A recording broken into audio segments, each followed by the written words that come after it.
Okay, let's try this again.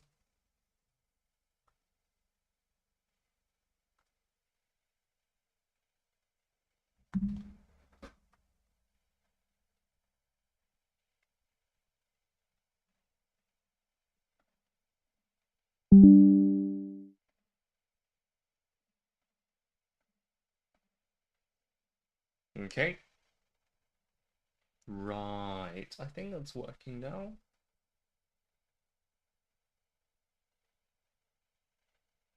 Okay, right. Then let's get this over here. Copy the YouTube link. Sorry about that, guys. I'm just... Okay, so audio is working. And then the need to copy the YouTube link. Let's put this over here. And then we should be ready to start. Copy. And then put this in here. Hi guys, sorry about that. I must have pressed the wrong button.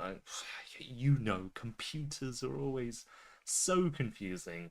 So let's put this in here, pin the YouTube link, checking one more time. So 1, 2, 3, okay, so that's working.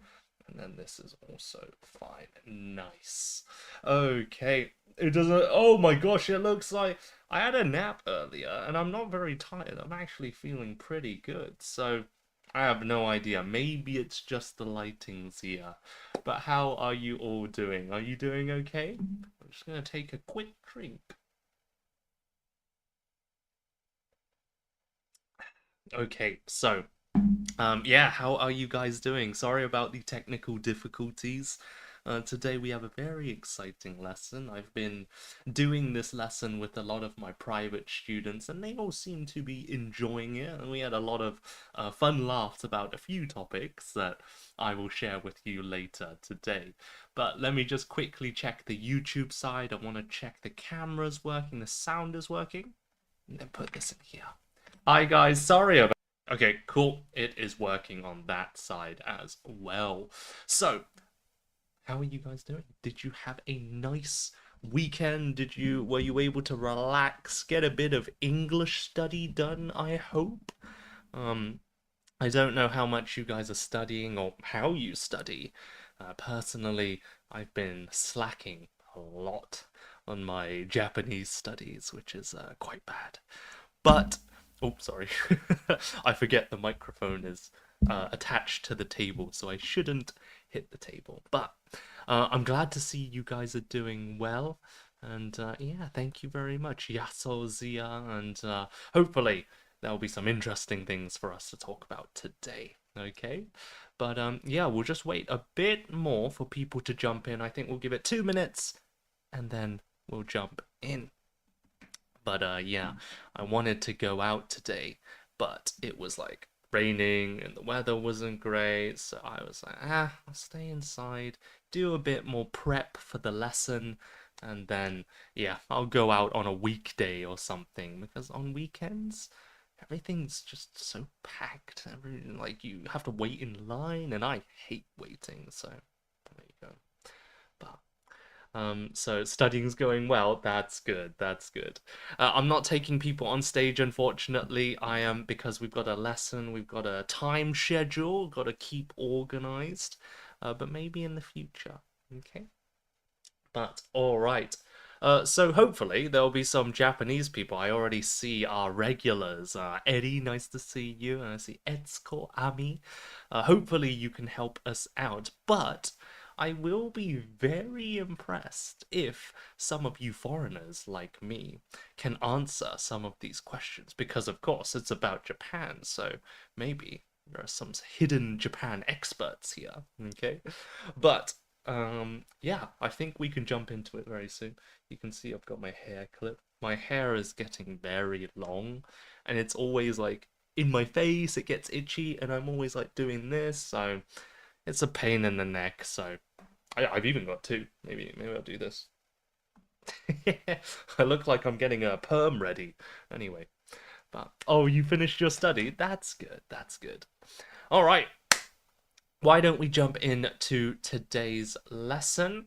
If there are any problems, please let me know, as always. But yeah, I think we'll jump into it. I have had a nice day, Eddie. Thank you very much for asking. Okay, so let me just get my bearings. So let's close this. I don't want uh okay. Can you guys see my screen? I've got my control panel here. YouTube chat. That's it. I need to move the Hello Talk chat over here. Sorry, 1 second. Wrong button. This is the problem. Okay, so I think we're ready. I'm just moving this over here. Okay, so why don't we begin? So, as you know, I am a person who lives in Japan. I moved here a few months ago, and there's a lot of interesting stuff. When you're talking about your culture, there are so many things that you can't explain or directly translate. However, if you know the culture enough, you can give examples, you can compare it to similar things, and there are some general useful English words we can use to really get across that foreign culture, and that's what we're going to look at today. And hopefully, for those of you, even if you're not interested in Japan or you're not Japanese, maybe you'll get a few useful words that you can use to talk about your culture. Okay, because of course, one of the reasons why many people learn languages is to, tour guide, help foreigners, or introduce their culture when they're in a foreign country, right? You're kind of an ambassador, you're a representative of your country, and you want to share that with the world, right? So, okay, but why don't we jump into the main topic? Let's have a look over here. Right. So, the first thing we're going to do is a quick warm up. We're going to do something pretty fun. This is the prefecture quiz. Okay, so I'm going to show you a few things. It could be a food, it could be a famous place, or a custom that come from a certain place in Japan. Now, I think most of you may not know these, but that's okay. Just sit back and listen to the answers, and then maybe you can learn something new. So, prefectures, by the way, are kind of areas within the country. It's like a state in America. In the UK, we have counties, and in Japan, they have prefectures, right? So it's usually like city, prefecture, state, or county, and then the country in that increasing order of size, okay? But anyway, let's jump into something that's okay if you don't know about Japan. Only the first part will be this quiz. So let's have a look at part one. This scary looking monster, is it a demon? Is it a ghost? Whatever it is not very nice looking. It is called Namahage, right? Now, we already have an answer from our resident native, Nao-san. Aomori, she says. I'll give you a clue. It is not Aomori. However, it is very famous for... It's also famous for a type of dog, a type of Japanese dog. Now, those of you who are maybe not from Japan, do you know any types of dogs that are Japanese? Okay. 5, 4, 3, 2, 1. The answer is it is indeed Akita. But thank you very much, now being the first brave person to give an answer. It is indeed Akita, famous for the Akita dogs, which are like a larger version of the Shiba Inu. And we have Magewappa, which is some sort of lunchbox, I think. And so on. Okay? Now, what about this? What is this? We have this kind of doll. It kind of reminds me of the Russian dolls that kind of, those Russian dolls that go, you take off the first one and there's more hidden inside. It reminds me of that. But what do you think this thing is? It's a kokishi. write it in English. So these are just names of things. There's no direct English translation, but if there's something, I will definitely translate it in English, okay? But right now, we're just looking for the place name. Where did it come from? Yeah. I'm going to give you 5 seconds to guess. Five, four, three, two, one, and the answer gacha game, not quite. And this is actually from Miyagi Prefecture, also famous for fukahire. I actually don't know what fuka means, but hire means like a fin, so it's like a fish fin soup. If you go to places like China, they often cook something they call shark's fin soup. Now, I don't really know if it's actually a shark's fin, you know, that long part that they use to swim. But hire is fin in Japanese, and I believe, if I'm wrong, Japanese person, please correct me. But and if you look at this thing here, Matsushima, this is known as one of the three beauties, the Sandai, something like that. Basically, the three most beautiful sites in Japan. There are lots of islands.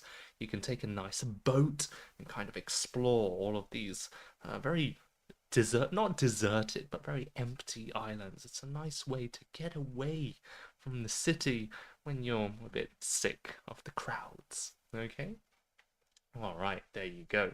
Right, next one. Let's have a look at Sanuki Udon. I don't know if you guys have ever had Japanese food, but ramen, super popular. Also, udon. It's a kind of thicker type of noodle. It's one of my favorites. It's got a nice chewy texture. It's got a nice bite to it. This Sanuki Udon, where does it come from? We have Etsuko and Naosan saying Kagawa. This one was relatively easy. When many Japanese people hear udon, they often think of Kagawa Prefecture. Yeah. Also known for a type of Japanese paper and even Japanese olives. There you go. There's even an olive plantation in Japan. Okay, very nice. And looking at this, Naruto no Uzushio. If you are a fan of anime, you might know the anime or manga Naruto, which is about like this boy ninja. And the name of the series is called Naruto, but Naruto also means kind of like a spiral, I believe.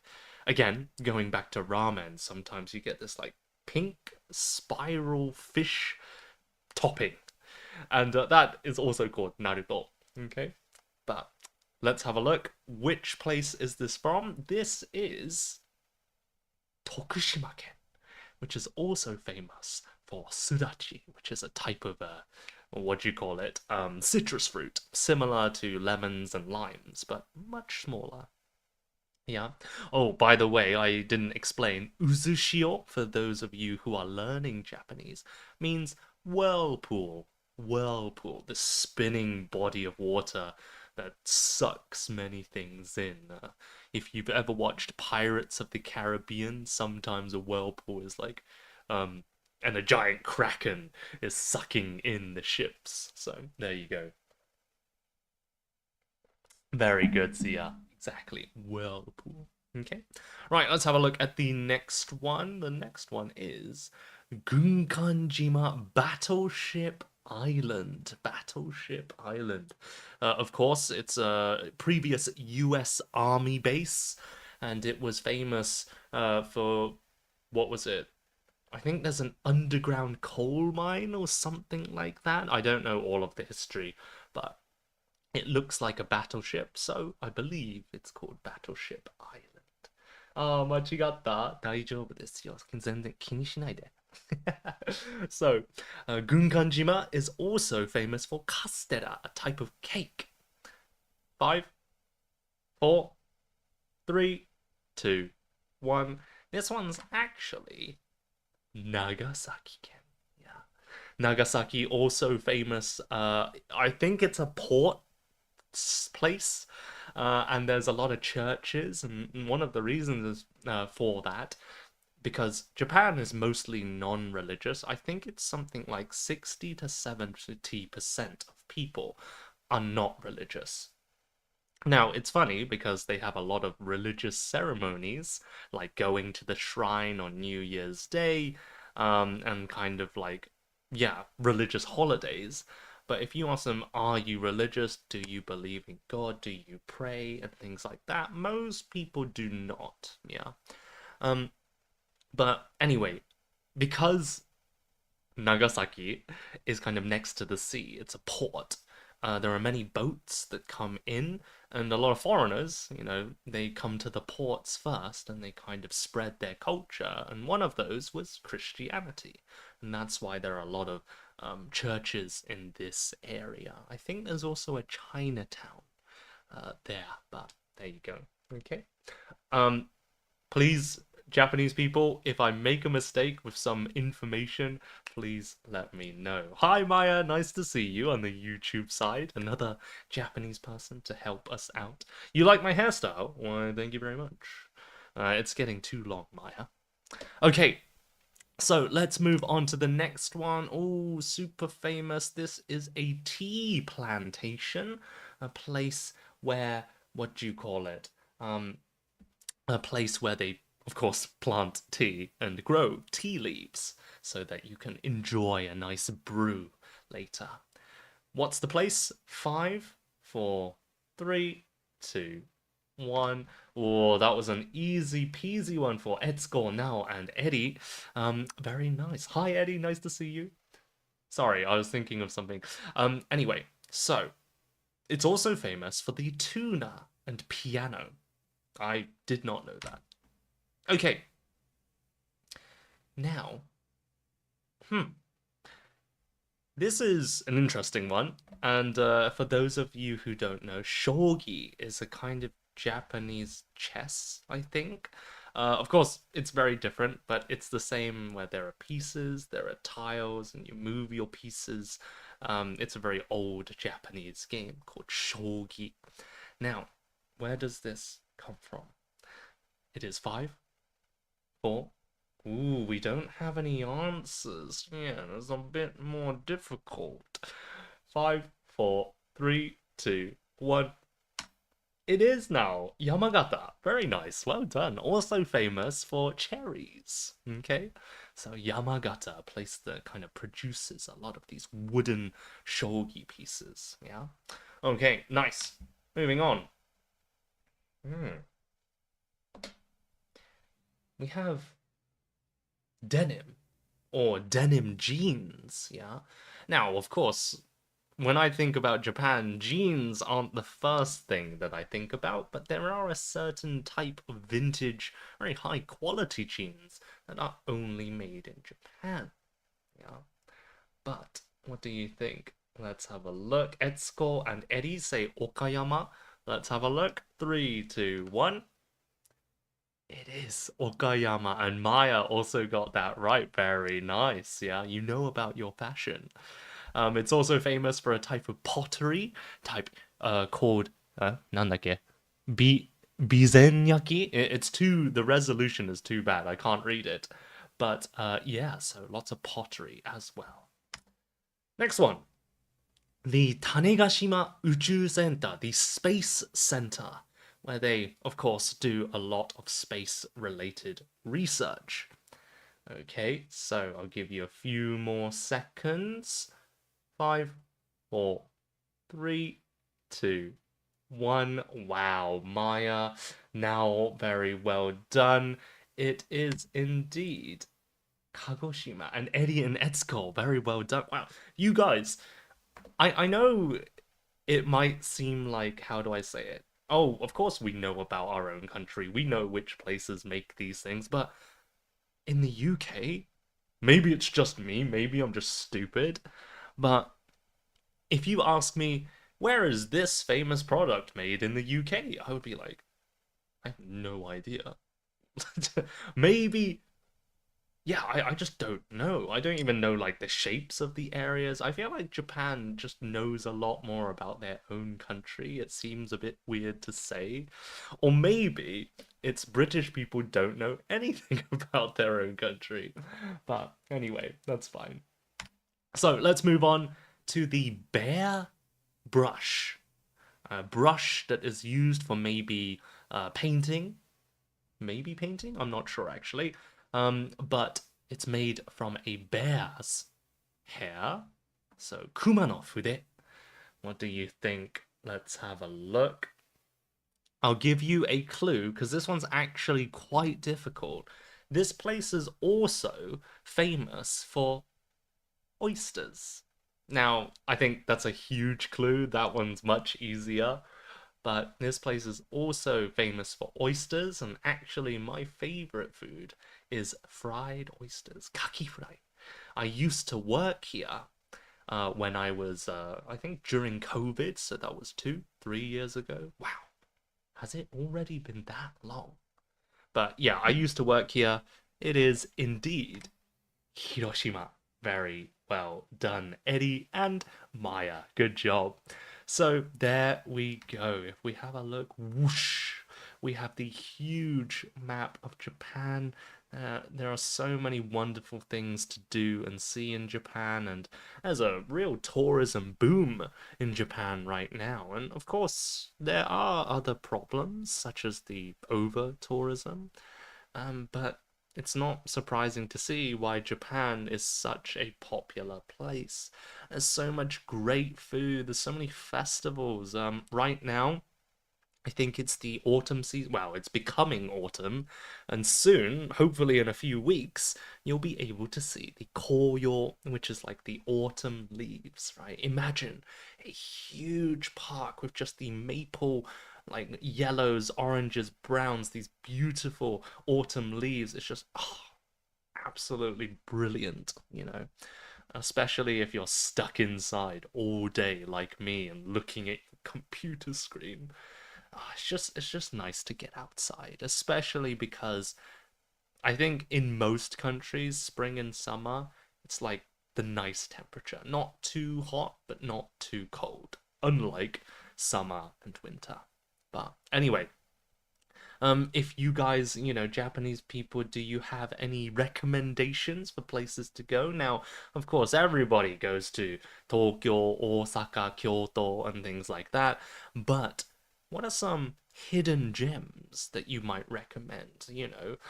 Some places that are not so well known but have outstanding beauty, natural beauty, or maybe the food is just amazing. Yeah, any suggestions? Please let us know. Okay. But let's move on to the next part so that everyone else can join in and learn more about Japan. Okay. So, by the way, as for me, I would really love to go. My top two places on my list to go are, wait, is it not here? Oh, it's over here. So, Hokkaido, which has great food, great ramen. It's famous for its milk. Lots of great food, like especially corn, potatoes. There's a lavender field. And they also have sea urchin, which is a very nice seafood, yeah. But it's very cold because it's up in the north. Hokkaido is actually supposed to be over here, right? But just because it's so big, they put it here. Yeah, and I would also like to go to Okinawa, which is the complete opposite. It is the kind of similar to Hawaii. It's a nice, hot, tropical place, so you can see pineapples. There's apparently this bird thing that I didn't know about. It looks like a kiwi, from New Zealand, right? I don't know. Anyway, but right now, Tokyo is the main area, the capital city. Anyway, okay, right, that's enough of Japan for now. Let's move on to the next place. Now, of course, does anyone know what this famous place is? Yeah, it's a very famous mountain. Many people try to climb this mountain. It is, of course, the World Heritage Site, Mount Fuji, a beautiful site. Now, when talking about culture, there's a very important question we have to look at. What's the difference between custom and tradition? Okay. These words are very similar, and actually, many people use them in the same way, and that's okay. But there is a slight difference. Okay.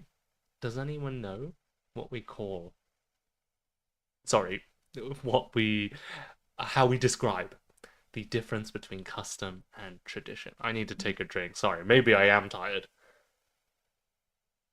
Mm-hmm. So, what's the difference?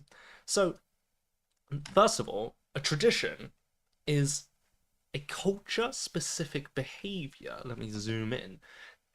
Culture specific behavior or rules that are passed through many generations. Okay, for example, it's tradition to wear kimono during certain events. Okay, so it's not just something that started recently, it's not like just a small group of people do it. It's a whole country, and this has been happening for a very long time. Tradition is often connected to religion and these things. Yeah. So long term, many generations, and it happens all over the country.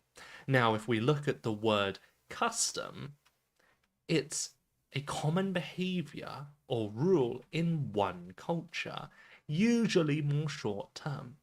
It can change. Okay. So if we look here in Japan, if you've ever done business in Japan, it's custom to exchange business cards with both hands. Okay, so if you're kind of just when you meet somebody in a business meeting and you say, "Here's my business card," in Japan, no, no, no, no, no. You've got to do it like this, yeah, to be a bit more polite. It is a custom, it's something that's kind of started a bit more recently, yeah, as these companies and especially Western companies started to move into Japan. Okay, so let's review one more time. Tradition, many generations. Custom, a bit more short term. Maybe it changes depending on the generation. Okay. Um, so yeah. Zia, that's a very good question. Custom is like a rule. But a rule, I feel like it can depend. Like you have school rules, you have legal rules or laws, we could call them, game rules. So that's a bit more general, yeah. But traditions and customs are specific to a culture. Okay, good question. Right, moving on. Habit. This is a very important word, right? A pattern of behavior specific to one person. Okay. So if we look at this picture, what is this person doing? Yeah. If you go back to kind of your school days and remember maybe you're doing a test and you're thinking very hard, or maybe somebody else next to you is thinking very hard and they might do this with their feet. Yeah, what do we call this? Yeah, it's really annoying. It's silent, you're trying to focus, and then the other person's like, and you're like, shut up. So, this person is. He has an annoying habit of tapping his feet on the ground. Okay? Now, there are many people who do this. Maybe they tap their feet, maybe they tap their fingers, or the worst thing is, okay, let me get my pen. I'll show you. So, is it this one? Okay. So, let's say I have a pen here. The worst habit, in my opinion, that irritates me is this.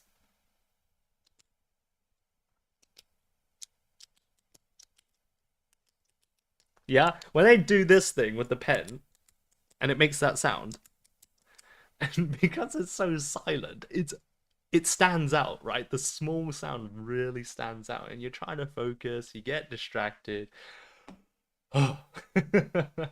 But anyway, of course, everybody.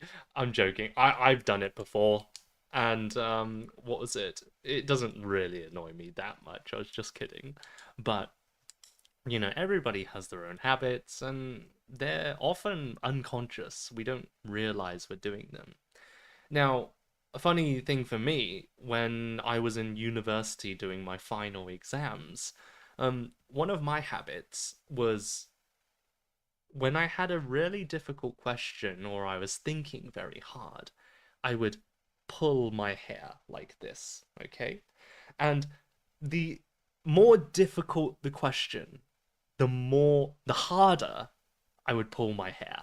Okay, so if it's like an easy question, I might be like, like you know, like twist it around. My hair's not that long, but if it's like a really difficult question, I might be like,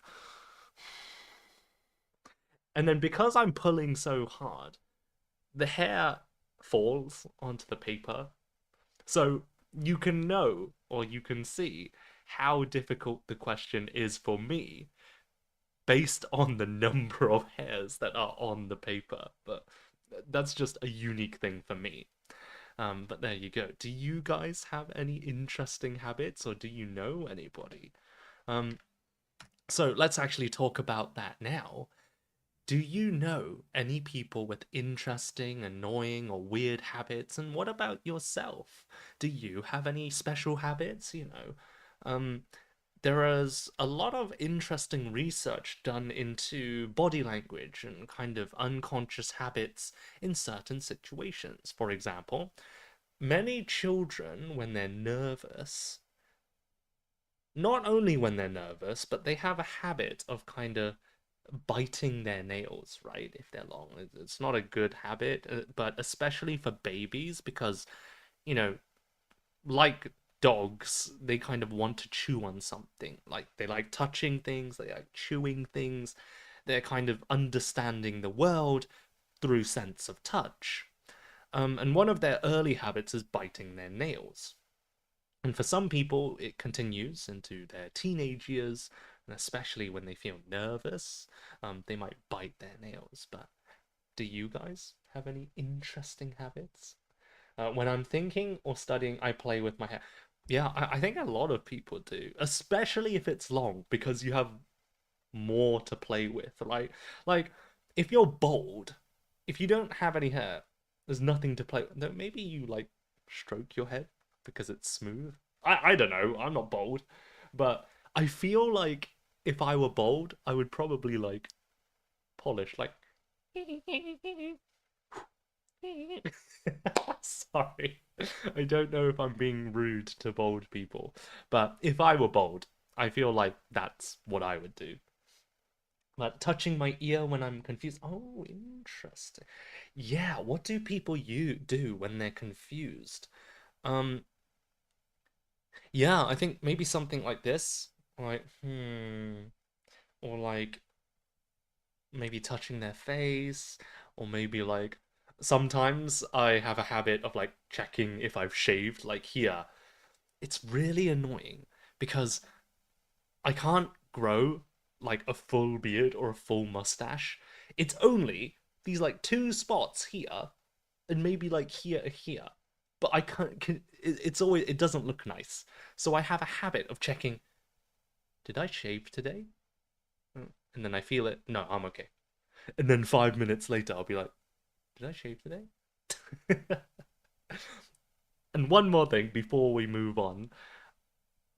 Do you guys ever have an unconscious or bad habit of checking the fridge for no reason? Like, you're not really hungry, but you kind of want a snack. But then you go to the fridge, you open and you think, no snacks. Or maybe you think, oh, I shouldn't snack because I'm going to have lunch or dinner later. So you go back to the living room or your room, and then 5 minutes later you go, okay, maybe I'll go check the fridge again. Like, I don't know if it's just me, but I've heard that other people do it not because they're hungry, but because they're bored. It's some habit just to kill time. But I don't know. But anyway, Zia says my pet peeve. Very good word. Pet peeve.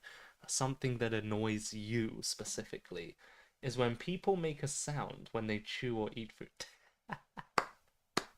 That's a good one. Very nice, yeah. Maya says she gets it. Wakaru. Nani ga wakaru? Um, what was it? Yeah, some people do eat really loud, and in some cultures, it can be polite or not so polite to chew loudly, right? So in Japan, as today we're talking about Japan, if you eat with chopsticks, if you eat ramen with chopsticks, you would go, right? This is called slurping. Slurping, okay? Um, it's actually polite to slurp ramen because it shows to the ramen chef that, hey, this is delicious, it's great. Yeah. Um, I don't know about other Asian countries though, but yeah, I understand what you mean, Zia. Some people eat very loudly. They're like, it's the wet sounds that I don't like crunchy noises, like crisps, or sorry, potato chips. That's okay, but it's the wet sounds. They're like,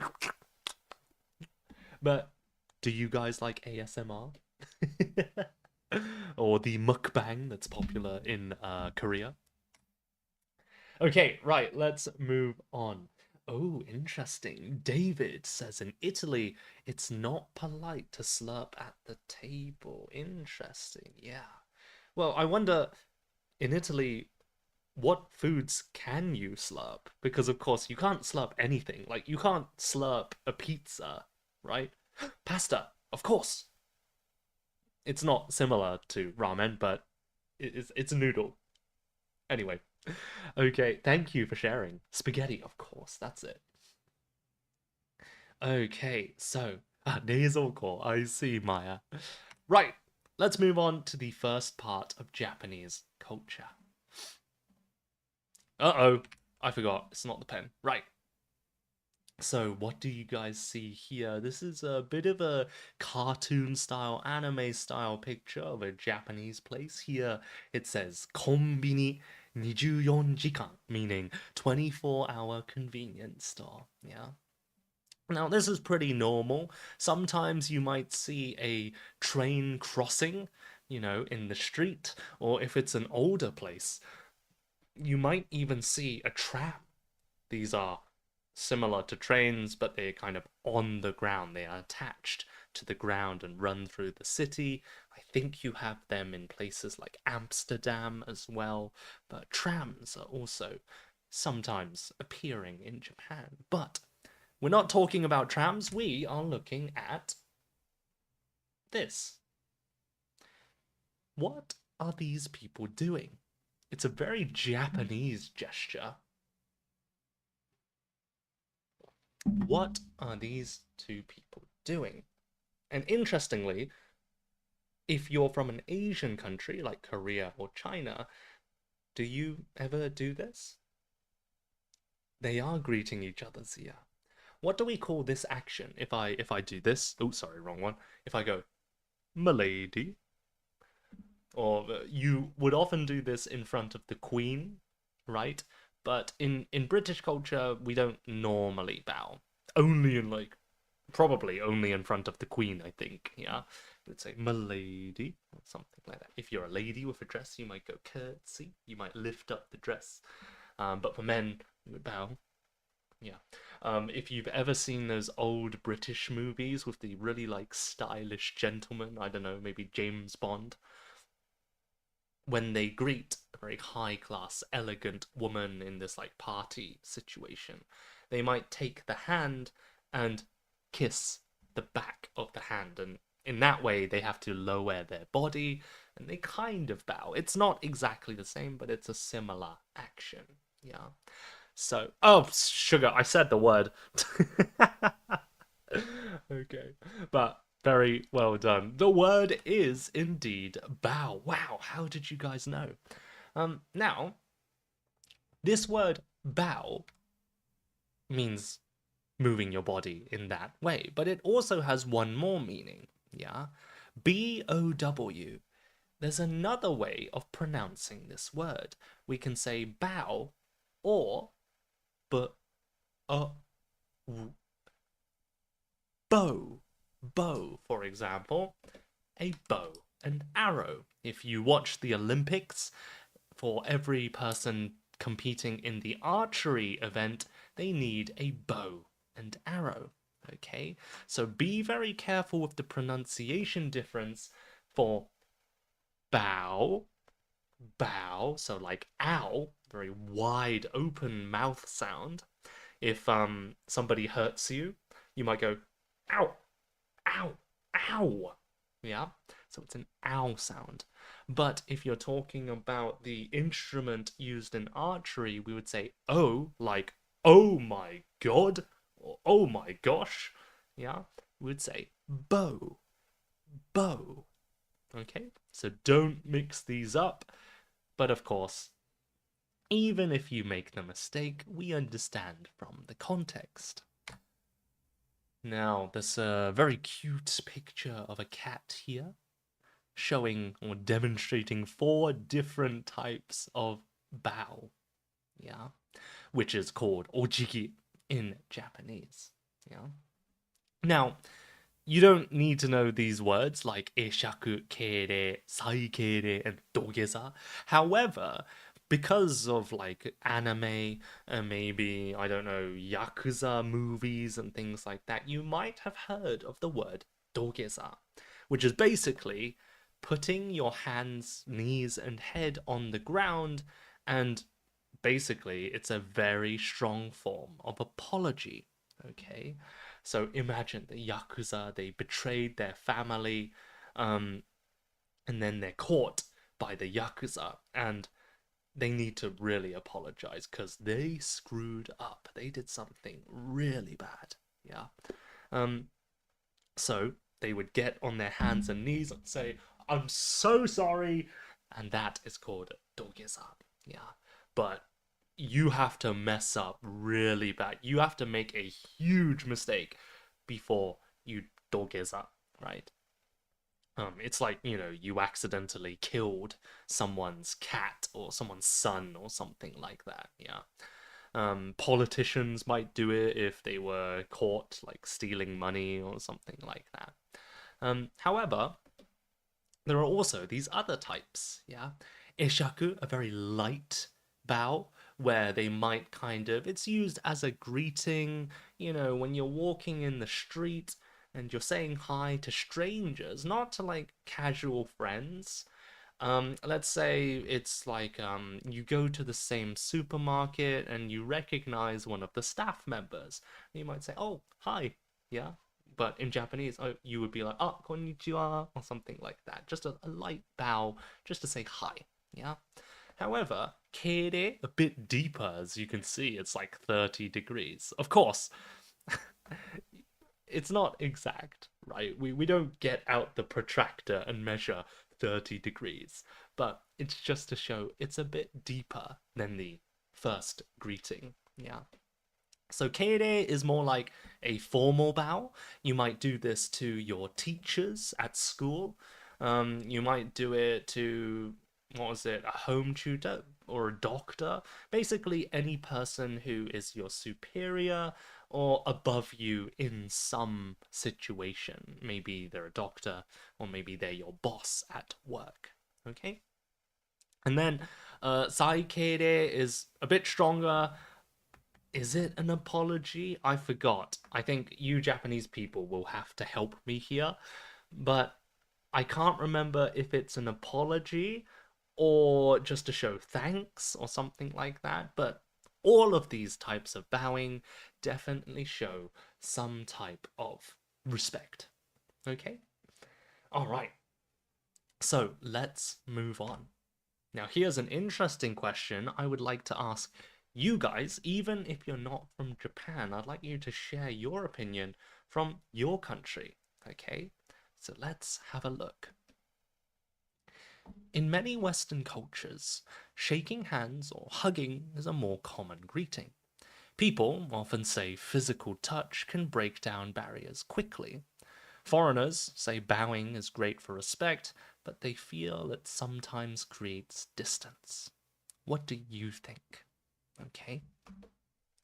So, just to share my experience, and while you're listening, please do type in the comments, how do you greet people in your country? How do you greet strangers? How do you greet friends? And do you prefer like physical touch, like hugging? Or would you prefer a bit more distance, just bowing and a bit more like respect, right? Um, from my experience, both being in the UK and Japan, I do sometimes miss being able to like hug people. It's just a very quick way to kind of, yeah, break down barriers, get closer to someone. Now, of course, I don't hug everyone I meet, right? Um, but I feel like in Japan, one, it's because I'm in a foreign culture, so I feel like I have to be a bit more careful with what I do and what I say. I don't want to offend people, when in Rome, do as the Romans do, right? Um, but in the UK, especially after I came back from Japan and visited my friends, it felt very warm. It was very like, hey, I haven't seen you in a very long time, maybe 2, 3 years, but after hugging, it's just like, hey, it feels like I saw you yesterday. It's very casual. Um, it's hard to put into words. Now, in Japan, it doesn't mean that if I can't hug someone, we can't be friends, but it's kind of like an icebreaker. It's like the atmosphere is just like less formal, very casual, and we can kind of just small talk easily without worrying too much about being polite. But of course, in business, we wouldn't do that. It would be a proper handshake, right? That's a bit more formal. Um, as for boys in the UK or men, whatever, usually older men, maybe from like 20s onwards, a common greeting is like this. They would go kind of like a high five. They grab each other's hand and then pull in. Sorry. So they, wrong button. So they go like this. Hey, how's it going? Like this. And then with the other hand, they would bring the shoulder in, right? So they would kind of, it's like a high five plus a hug. And that's one of the most common ways. If it's a bit more formal, handshake. And if you're like just casual friends, or especially for women, it would be a hug. Okay? So, what about your country? Let me just quickly read the comments. Zia says, here we shake hands and hug, only same gender. Ah, right. To greet. Bowing is not, does it say common? Sorry, let me move that across. Uh, bowing is not common. Why can I not see this? There we go. Sorry. Bowing is not common here. No one does that. Yeah, I think it's mostly in Japan. And then James from America. Wonderful. Thank you for joining. Absolutely ice breaking. Yeah, I do feel like it just breaks down that wall a lot quicker, right? Um, I've heard from a lot of foreigners that they do feel it takes more time for Japanese people to kind of become friends with them or like, start inviting them to different places and things like that. Tami says, even my mother does bowing when I leave her house. Interesting. Even to your own family. Wow. I feel very sad every time she does that. Interesting. I feel we're no longer close. Oh, I'm sorry to hear that. I mean, everybody is different. And of course, we can't read your mother's mind, Tami.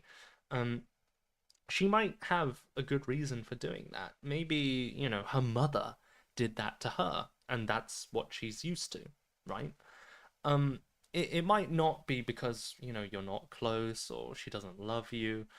And sometimes it's just about being very honest. You know, every generation is different.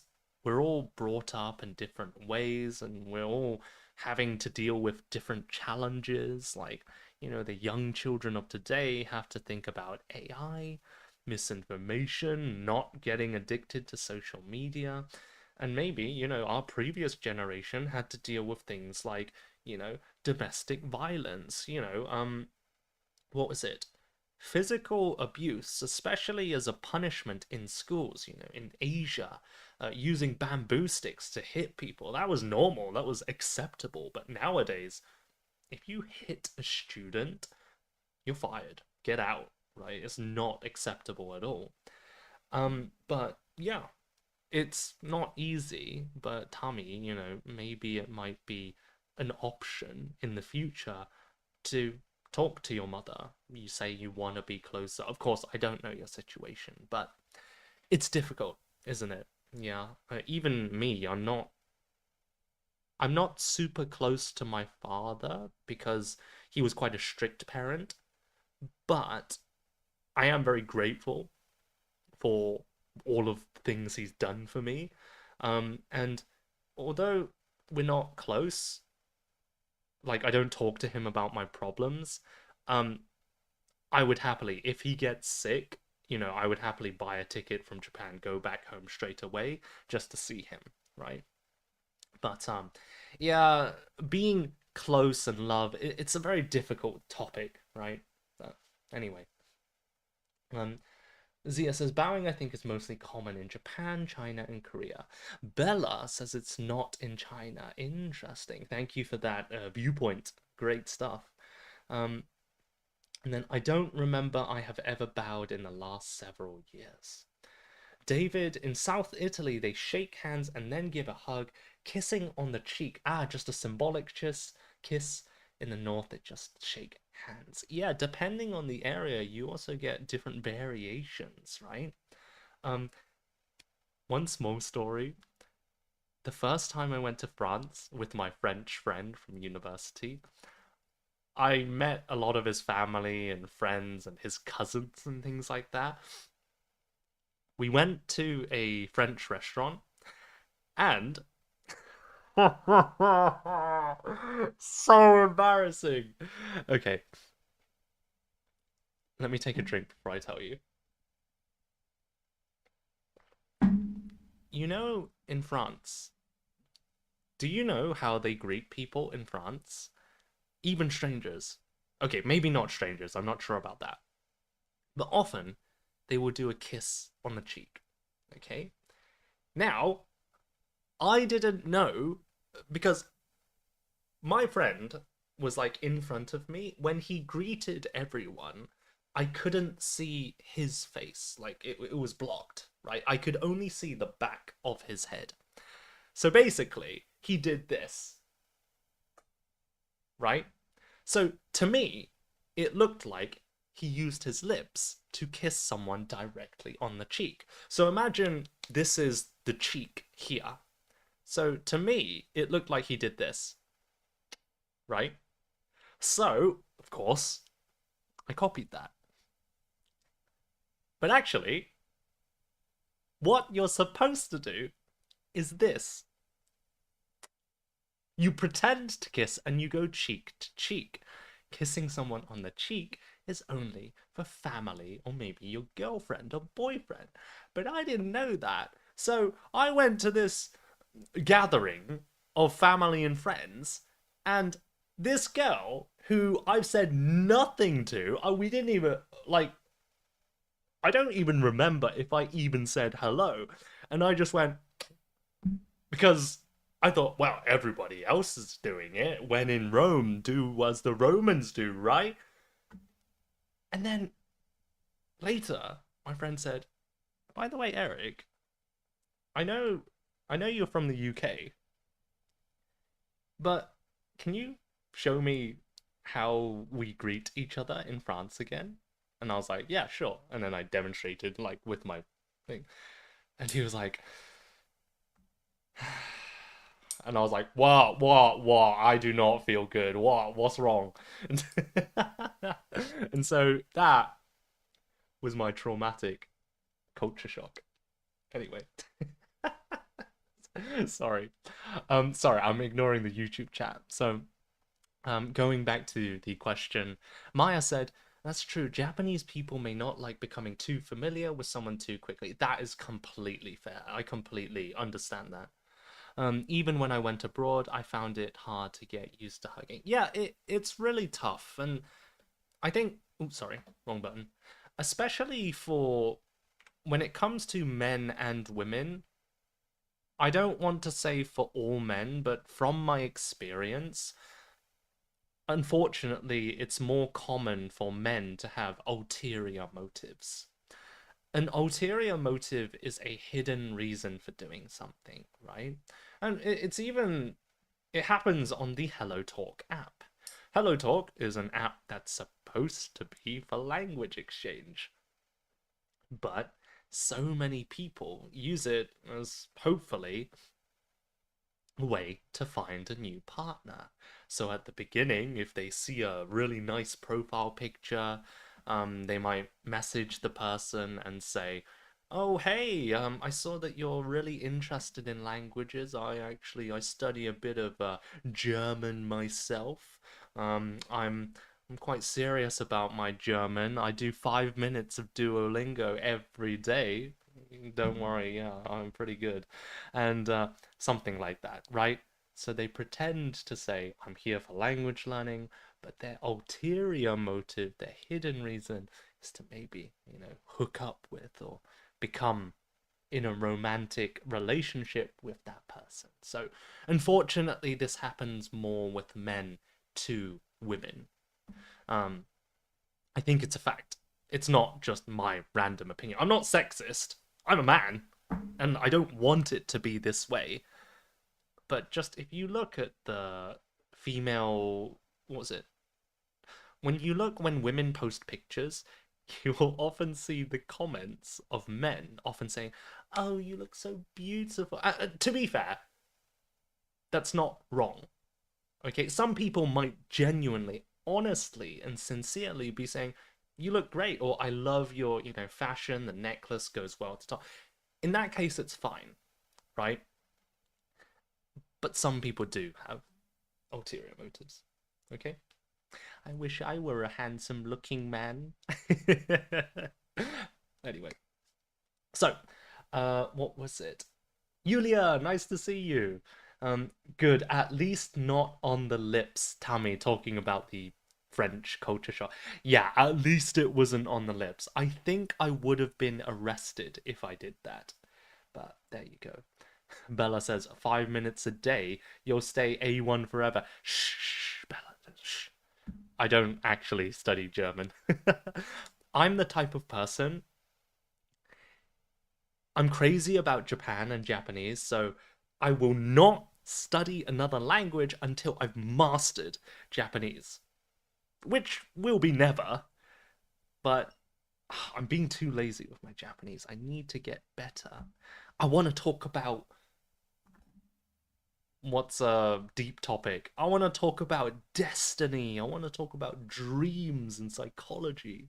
I love having deep talks, as you can probably tell.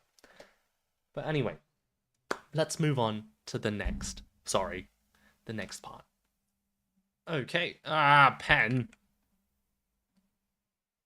So, let's have a quick look at something that we are all very familiar with, restaurants. Now, looking at this is a very Japanese style restaurant. If we compare this to a Western style restaurant, a bit more chic, a bit more modern, yeah, what is the difference between Western and Japanese restaurants? Okay, now let me just quickly jump back over here. So let's have a look at the Japanese side. Well, there is one rule that you must follow. I'll give you a clue. The entrance is on the other side, and this floor is actually a bit higher, right? So basically, you have to step from the outside onto this higher level area. And that's why you can see these kinds of like holes under the table, because this floor is a raised floor. Okay? Now, if you're familiar with Japanese culture, there is one rule, maybe the most important rule when entering a Japanese home or in an old style restaurant when entering this raised area. What should you do whenever you enter a Japanese home at the entrance? What do you think? Five, four, three, two, one. Definitely. Etsuko. You must remove your shoes. Okay? Now, because you can see the cushions here on the floor, it's a sitting area. Now, if you're walking on this area with your dirty outside shoes, then of course it's going to make everything dirty. So, one of the unique things about Japanese restaurants is sometimes they have a tatami area or a raised area, and you take off your shoes. Another thing you might see, we have these sliding doors. Yeah, these doors move sideways and they're very convenient. They save a lot of space and they're quite. The only downside is it's not good for insulation, right? The heat and the cold very escapes very easily. Okay, but generally Japanese restaurants wonderful. Now, if we look at Western restaurants, you can see raised tables, the floor. We sit on these higher chairs, not always high. Um, Lots of pictures on the wall. Again, it depends on the type of restaurant, but generally it follows this kind of pattern. Okay?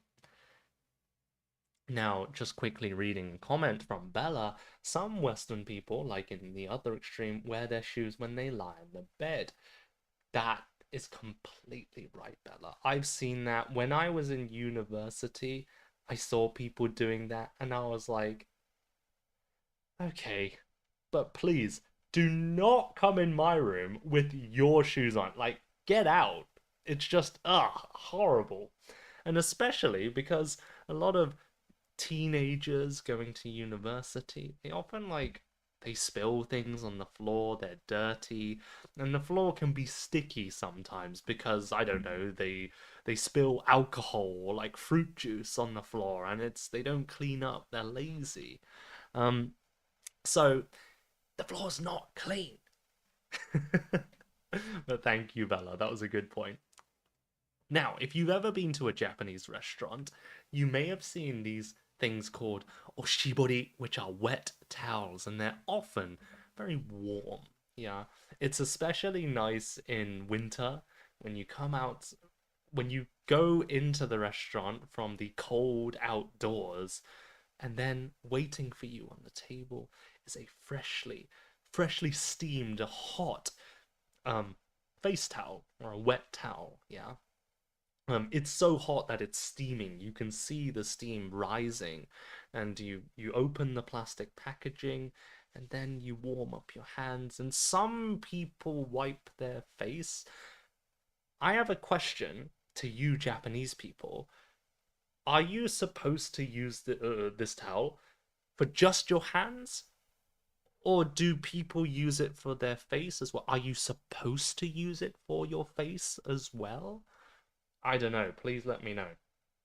But anyway, um, let's have a look. Zia says, we have the same sitting eating culture here in my place. Shoes outside, eat on the floor, sleep on the bed. Ah, interesting. Very good. That's very good. What was it? Thank you for sharing. Um, so Zia from India, of course. I think in Malaysia and India, Singapore, of course, they're not all the same, but there is a culture. Now that you say that, Zia, I do remember my father is from Malaysia and they often eat on the floor, especially with these like banana leaves. They have this huge like banana leaf right from the tree, and they use it as a plate. And often they will eat curry, rice, and things like that. And they don't even use spoons; they just use their hands. And it's there's less washing, I guess. I'm not used to it, but I think it's very economical, and of course, as long as you wash your hands. But it's it's nice to kind of sit on the floor sometimes. And I've heard that actually sitting on the floor and yeah, just sitting on the floor and kind of stretching your legs, crossing your legs. It's good for your joints. Because I will tell you, when I sit down in Japan, I'll talk about this later, especially when I sit on the floor, I realize how do I say it? Inflexible I am. Inflexible means your joints, the parts that connect bones and where we bend things. Um, Inflexible means it doesn't move smoothly. So I will tell you right now, okay? So this is quite embarrassing to say, but I can't touch my feet. Okay, right. I'm gonna show you. Let's move this here. So, quick demonstration. So let's say my feet are down. Can you see me? Okay, I can't touch my feet. Is it? Okay, no, that's no good. It's so sorry. Let me turn off the light. So you probably didn't see how far my hands were from my feet, but basically there was this much space. I need to do some yoga. Can you guys touch your feet? I think most people can. Of course, it depends on your exercise and your age, but can you guys touch your feet? Okay, okay, good. Um, so going back, when I asked the question, do people use these wet towels for your face? The answer, Etsuko, no. Noriko says just hands. Nice to see you, Noriko. Mio also said just hands. Oh, I didn't know that. Okay, wait. Is it rude or is it just because it's dirty? So, for example, if I'm careful and I use one side for my hands and then I turn it over, can I use it for my face? If I'm feeling very sweaty or something? Or is it still not okay? I don't know. But, oh, Tommy says only hands, but many men do wipe their faces or neck in summer. Ah, okay, right. So it does happen. Zia says she also can't do it. Okay, I'm not alone. I'm not alone. Thank you, Zia. Um, Bella says my waist is so stiff. I don't think it's my waist. When I bend down, the part that hurts is it's the back of my it's the back of my knee. So like I can't show it. So if this is the knee, it's like this under part here. It really feels like it's stretching, and I feel like I'm gonna like a I don't know, like a piece of glass. I feel like I'm just gonna snap. Like oh. Anyway, okay, sorry. um, so let's move on. Where is it? Okay. And we also have these beautiful displays in Japan. It's one of my favorite things about Japan because have you ever been to a restaurant where you look at the menu? It's a very fancy restaurant, or even just a normal restaurant, and al trattorio al risotto. Okay, well, I understand what risotto means, but let's imagine you're in a... I'm sorry, Italians. I love Italian food. That's why the first thing that came to mind was Italian food. But what was I saying? Yes.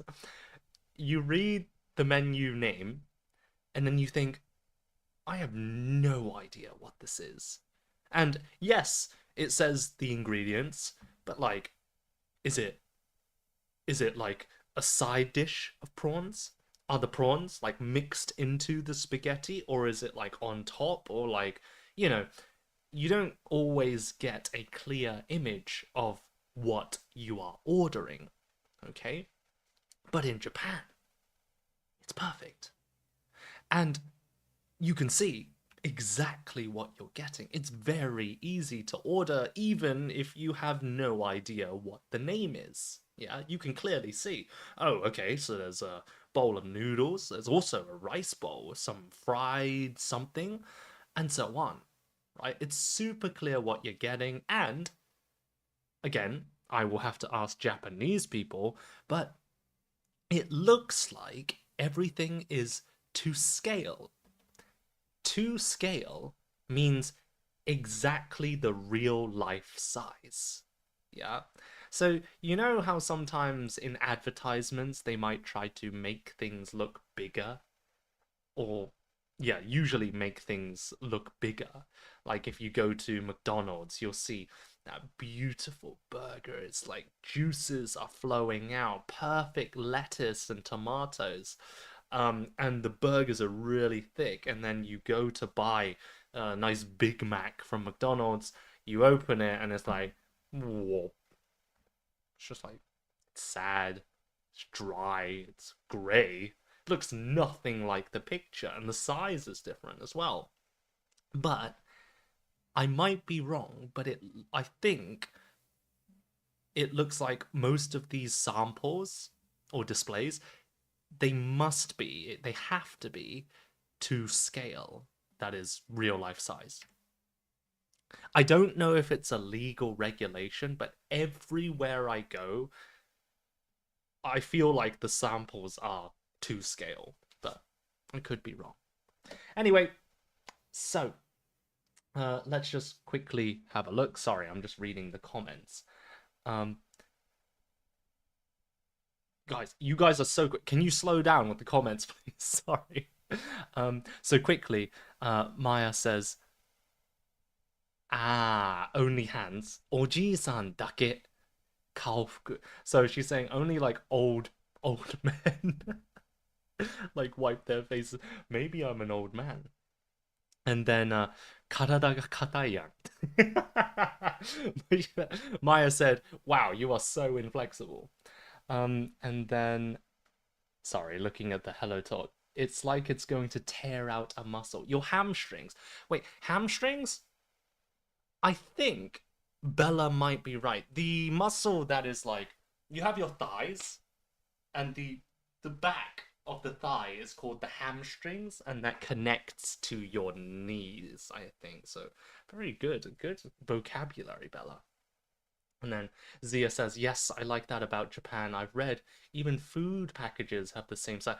You're exactly correct. When it comes to advertising like snacks, do I have any snacks? I've got it here. Wait 1 second. Okay. So you see this here. Got like this thing. Um, I think it looks almost the right size. You can see it's almost the width of the tube, right? Sorry. Yeah. So I think things like snacks, crisps, pretty much anything, it has to be to scale, so it's not false advertising. But anyway, okay. So interesting. So I almost spilled my water. Okay, so let's move on and have a look at this. What is this?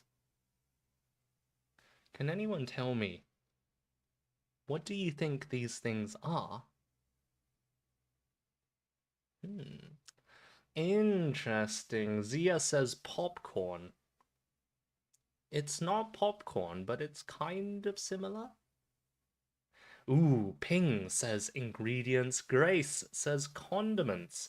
Mimi says macaroni. Interesting. Now, I'll give you a big hint. If you go to a ramen restaurant in Japan, you will have these at every seat. Now, the people who said condiments are very close. Some of them are condiments, some of them aren't. Okay? But let's have a look at this first one over here. Let me use my pen. What is this one on the left? This is something used in many countries, not just Japan. Yeah. So we do have different types of spices. Interesting. Bella seasoning put on the desk to adjust by guests themselves. Very good. Eddie says free topping seasoning. Very good.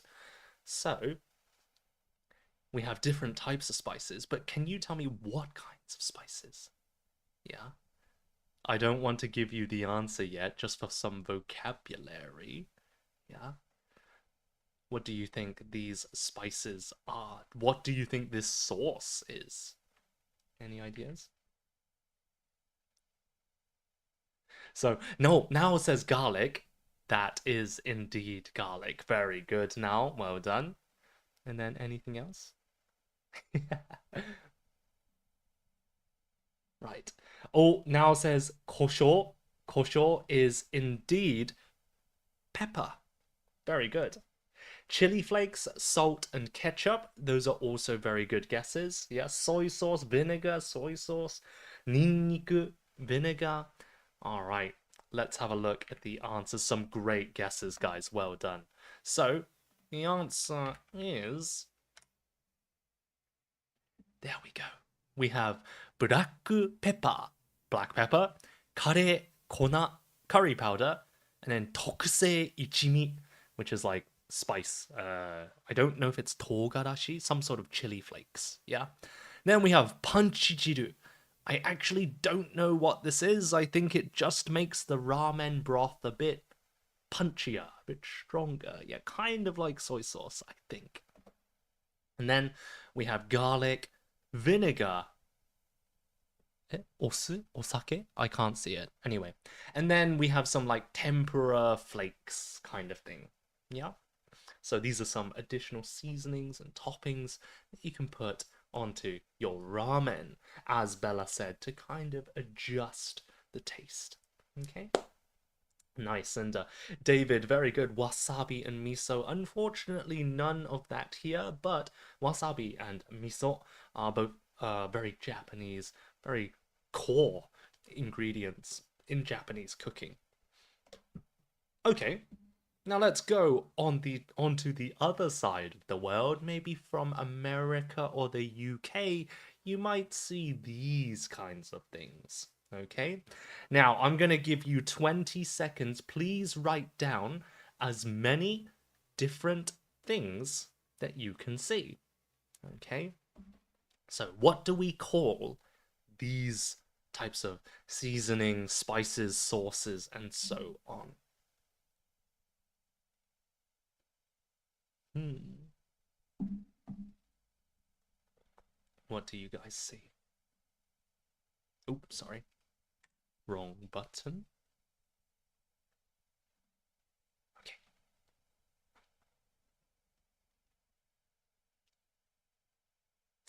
So we have ketchup, of course, pepper, yellow mustard, condiments, Tabasco, very nice, sugar, very good, Bella, granulated sugar, nice. Salt, chili flakes, ketchup, tissues, soy sauce, salt, pepper, chili sauce, maple syrup. Mmm, lots of things, right? Okay, well, let's go through them one by one. So on the left, over here, the white container, we have, sorry, let me use my laser pointer. This is easier, right? So we have salt, Tabasco sauce, pepper, tissues. This one, I'm not sure. It looks like soy sauce, but soy sauce is not common. Like, it's not common to be put on the table in a Western restaurant. It looks very strange with the ketchup and the, what was it, pepper and everything. So I'm not sure it's soy sauce, but it looks like it. And then we have sugar and ketchup. I've always wondered, one thing that really confuses me is these containers, the sugar, has a very large hole. If you compare it to like salt and pepper, it's huge. So like if I just want a bit of sugar in my coffee, I'm like and then bam, it's just like everything comes out. It's either everything or nothing. There's not just a little bit. It's so difficult to control with the large hole. So I don't understand the design, but anyway.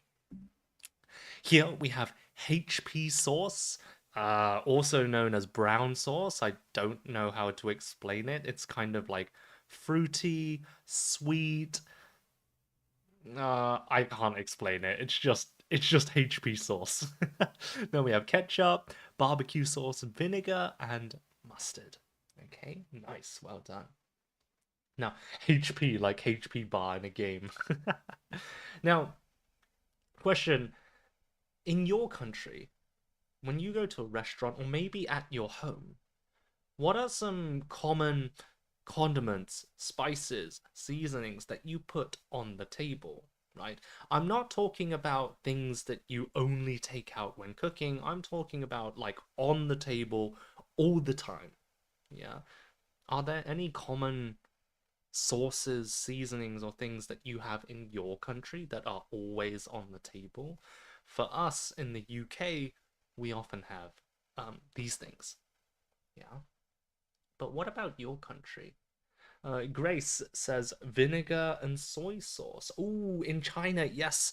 I think if you go to a dumpling restaurant, vinegar and soy sauce, you gotta have vinegar and soy sauce with dumplings, right? Oh, I love Chinese dumplings. I love those what do you call it? Soup dumplings. Um,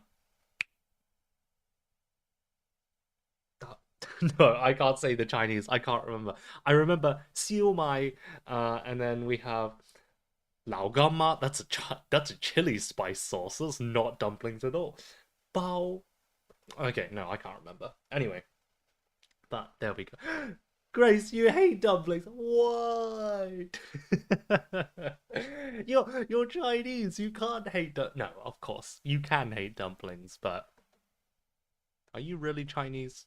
But anyway, those soup dumplings. Oh, that it's got the soup inside. You bite a little, and oh, amazing.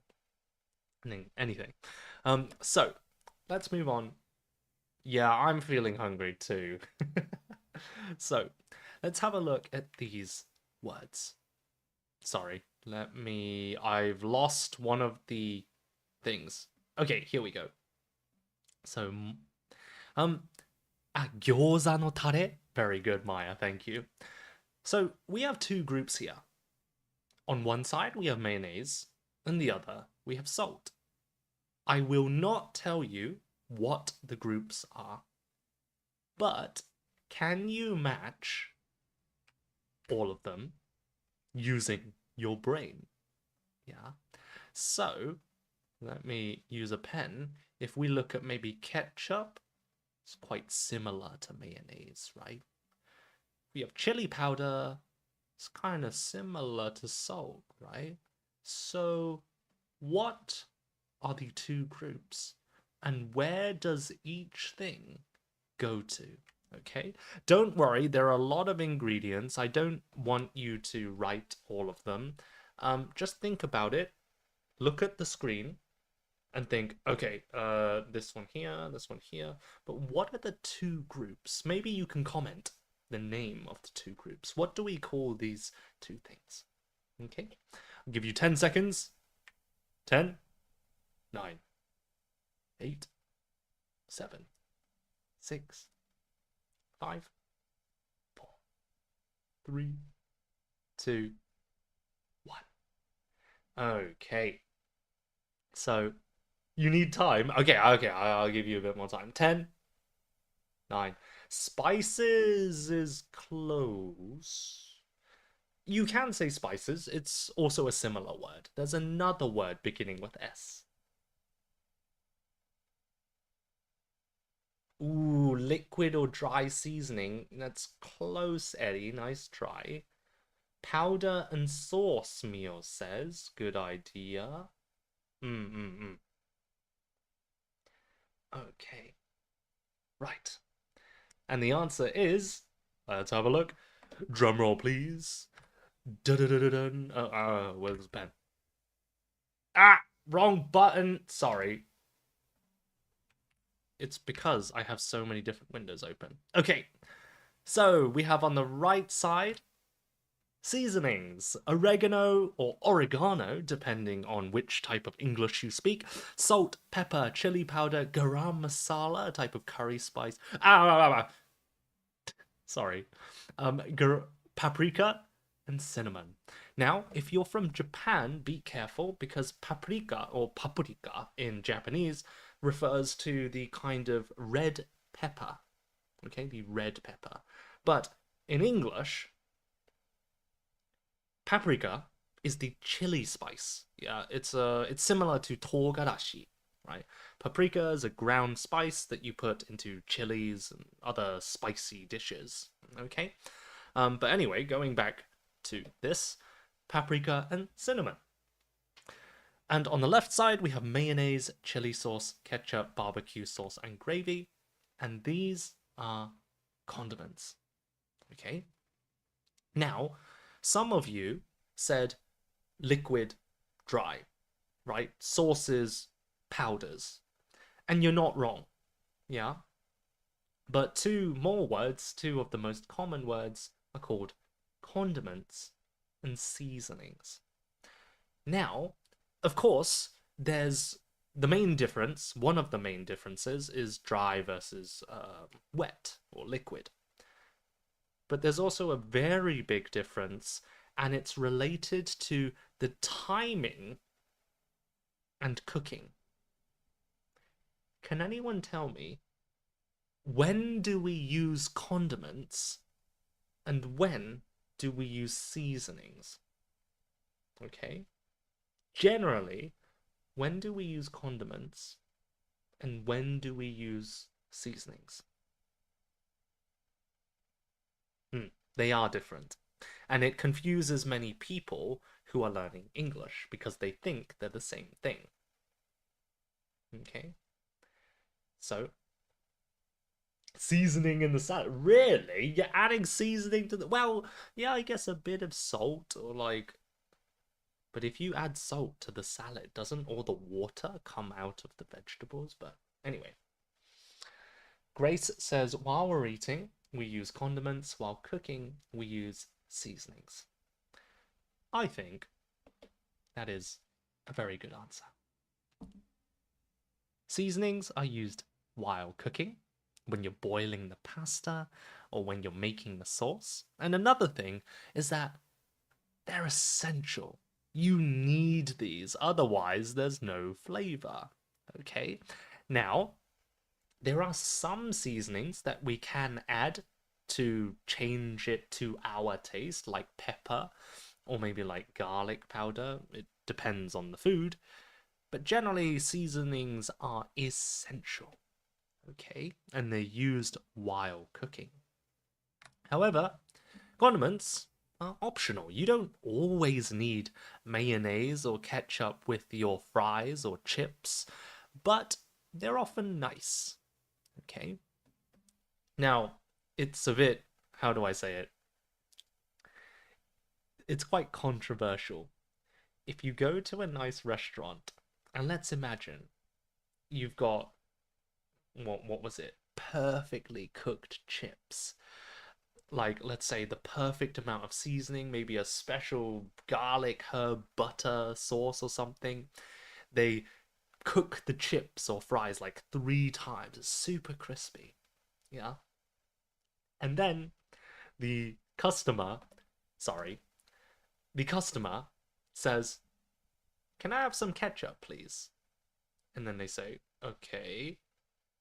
And then what do they do to the chips? These perfectly cooked, crispy chips or fries? Ketchup. Ketchup. All over it. It's wet now. It's not crispy. Super sweet. You can't taste the original potato. You can't taste the subtle flavors of the herbs. It just tastes like ketchup. Now, if I were the chef and I saw you, just completely destroying the flavor balance. Now, again, if it's like a diner, fast food, I don't care. But when you work hard to balance the flavors, and then at the end they just add so much salt or pepper, it's like a slap in the face. It's like, I don't care about your flavors. I just want salt.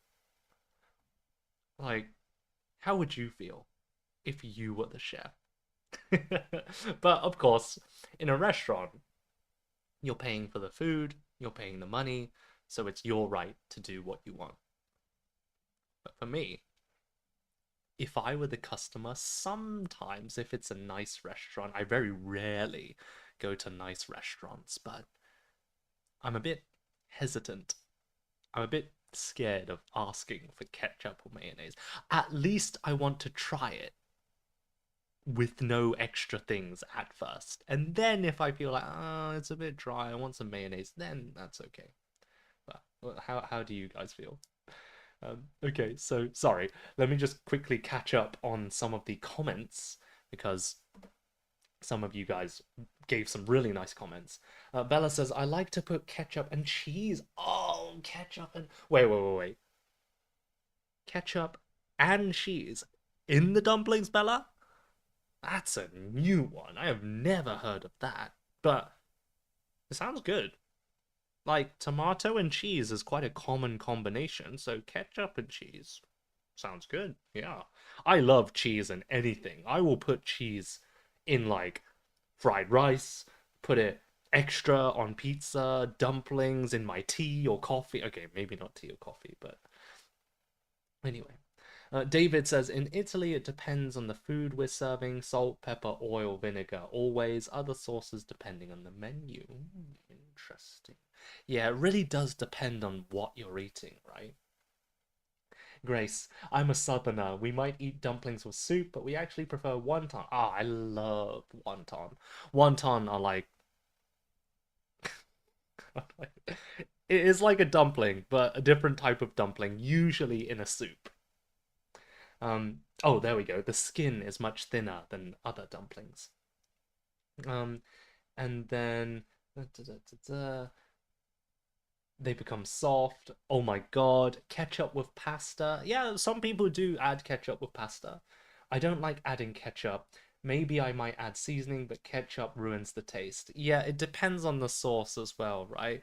One thing, I have a bad habit of adding so much cheese to my pasta. Like, I love spaghetti bolognese, but I add so much cheese.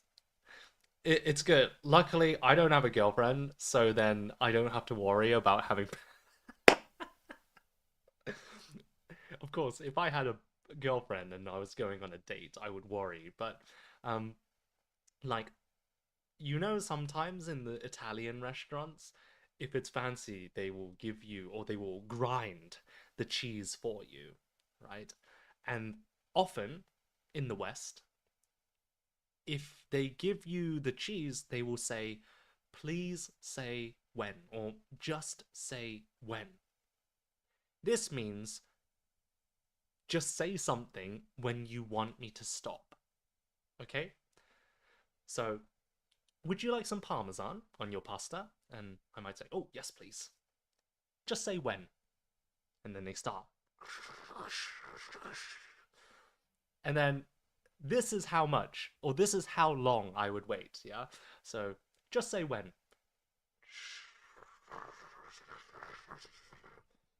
And then most people, after a few seconds, would say when, or stop. But no, I would keep going. I'd be like, and then the waiter would start looking at me like,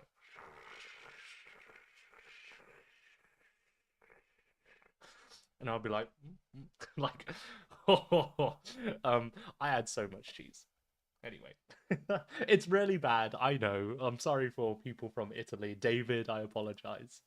Um, but there we go. Um, so Sammy says, "What tea and coffee?" No, I don't really add cheese. Yogurt dumplings. Grace, are you crazy? Yogurt dumplings? What? David says pasta alla bolognese, but only with Parmesan cheese. Okay, so it's okay. Not too much though. Your main meal is cheese with a little bit of pasta. You are exactly right, Hossein. It's like, would you like some pasta with your cheese? Meaning, cheese is the main dish and pasta is the extra. It would be embarrassing to do that in front of your girlfriend. Yeah, it would be, but luckily, I'm not a popular man, so I can enjoy eating anything. They'll charge you extra money. Oh, that's actually true. Maybe they do. For the Italians, or maybe in other European countries where they use Parmesan, like France, maybe. Um, wait, do they use Parmesan? Anyway, do they charge you extra for the Parmesan cheese? Like after a certain point, do they say, "Can I?" Okay, that's enough. You're not getting any more. Like, do they actually stop you? David, maybe you can let us know. Um, Zia, they might be like you. You're going to finish the whole cheese. Yeah. Noriko, many Japanese put mayo on a variety of food. We call them mayora. That's a new word. I've not heard of that. Mayora. Interesting. Really, David, no extra must be charged. Wait, are you saying they do not charge you extra, like regardless of how much cheese? Or are you saying they do charge you extra for more cheese? Sorry, I didn't quite understand. Um, but okay. No, thank you, Maya. I'll see you next time. Okay? But thank you. That's very sweet, Maya. Okay, let's move on. We are really behind schedule. I apologize. So, what's the most popular condiment in the UK? Quick one word answer. What do you guys think is the most popular condiment? Ketchup, mayonnaise, mustard, what else? Brown sauce, barbecue sauce. What do you think is the most popular condiment in the UK? Oh, they don't charge money. Okay, interesting, David. Right. Five, four, three, two, one. Grace, wait, Grace, Grace. Beer is not a condiment. I mean, if you get your French fries and dip it into the beer, then maybe you can call it a condiment, but that's only you. Yeah, I don't know. However, do you know some people dip their French fries in milkshakes? Right. Milkshakes. Okay, that's crazy, right? Dipping your French fries in milkshakes? Like sweet, salty? Ugh. I do not like mixing sweet and salty, right? Sweet and sour is also not good for me.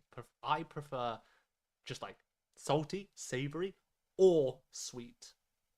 Now, salted caramel I like, but French fries, vanilla milkshake, ugh, no, no. But in Japan, they did do a campaign where what was it? You could order chocolate and vanilla like sauce that you can put onto your french fries, similar to ketchup, yeah?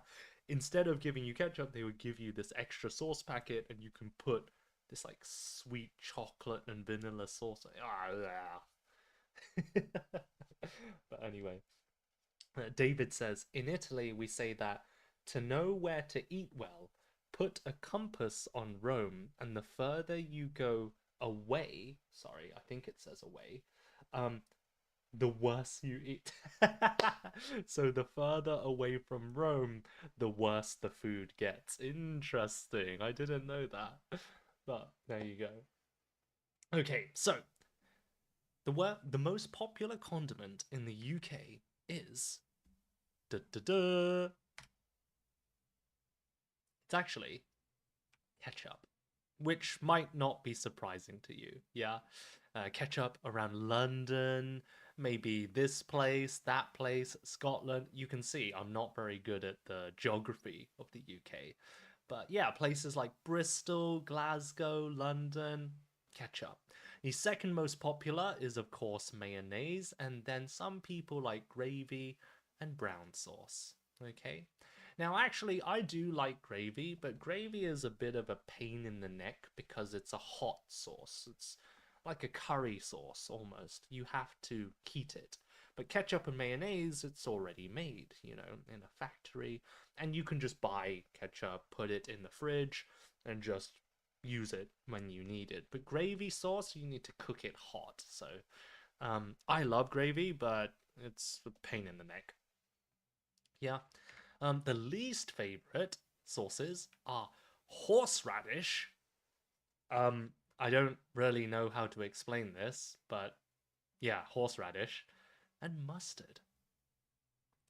Um, I do like mustard, but I probably wouldn't use it as a condiment for dipping things like potatoes or other vegetables. I'd probably have it in a burger or maybe a hot dog. Yeah, but how about you guys? Um, Ooh, Tammy, good question. Worcestershire sauce is a good one. I'm surprised it's actually not on this picture, but Worcestershire sauce is another common one, but not as popular as ketchup and mayonnaise. Okay? Um, right. So that's it. Right. Let's move on.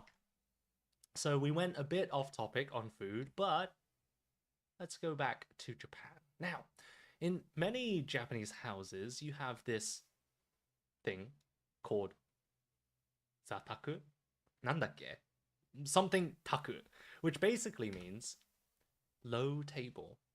And this is important because, of course, because it's a low table, you can't use a normal chair. And you can see this floor is made of tatami, which is a type of material that uses rush grass. I forgot what you call it in Japanese, but it's a very clean kind of soft but firm, soft but hard material. And people always sit down just, without shoes. They don't use chairs in this Japanese style room, okay? And often you'll have this low table, yeah? Now, this is important because we talked about this a bit earlier, but look at what these two people are doing. More specifically, look at how they are sitting. Can anyone in the live stream today please tell me how would you describe these two different styles of sitting? Okay? What do we call it when you put your legs like this? And what do you call it when you put your legs kind of like this, right?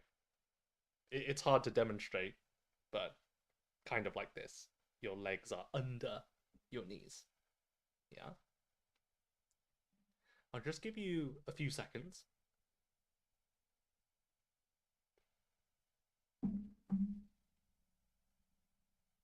Mm-hmm.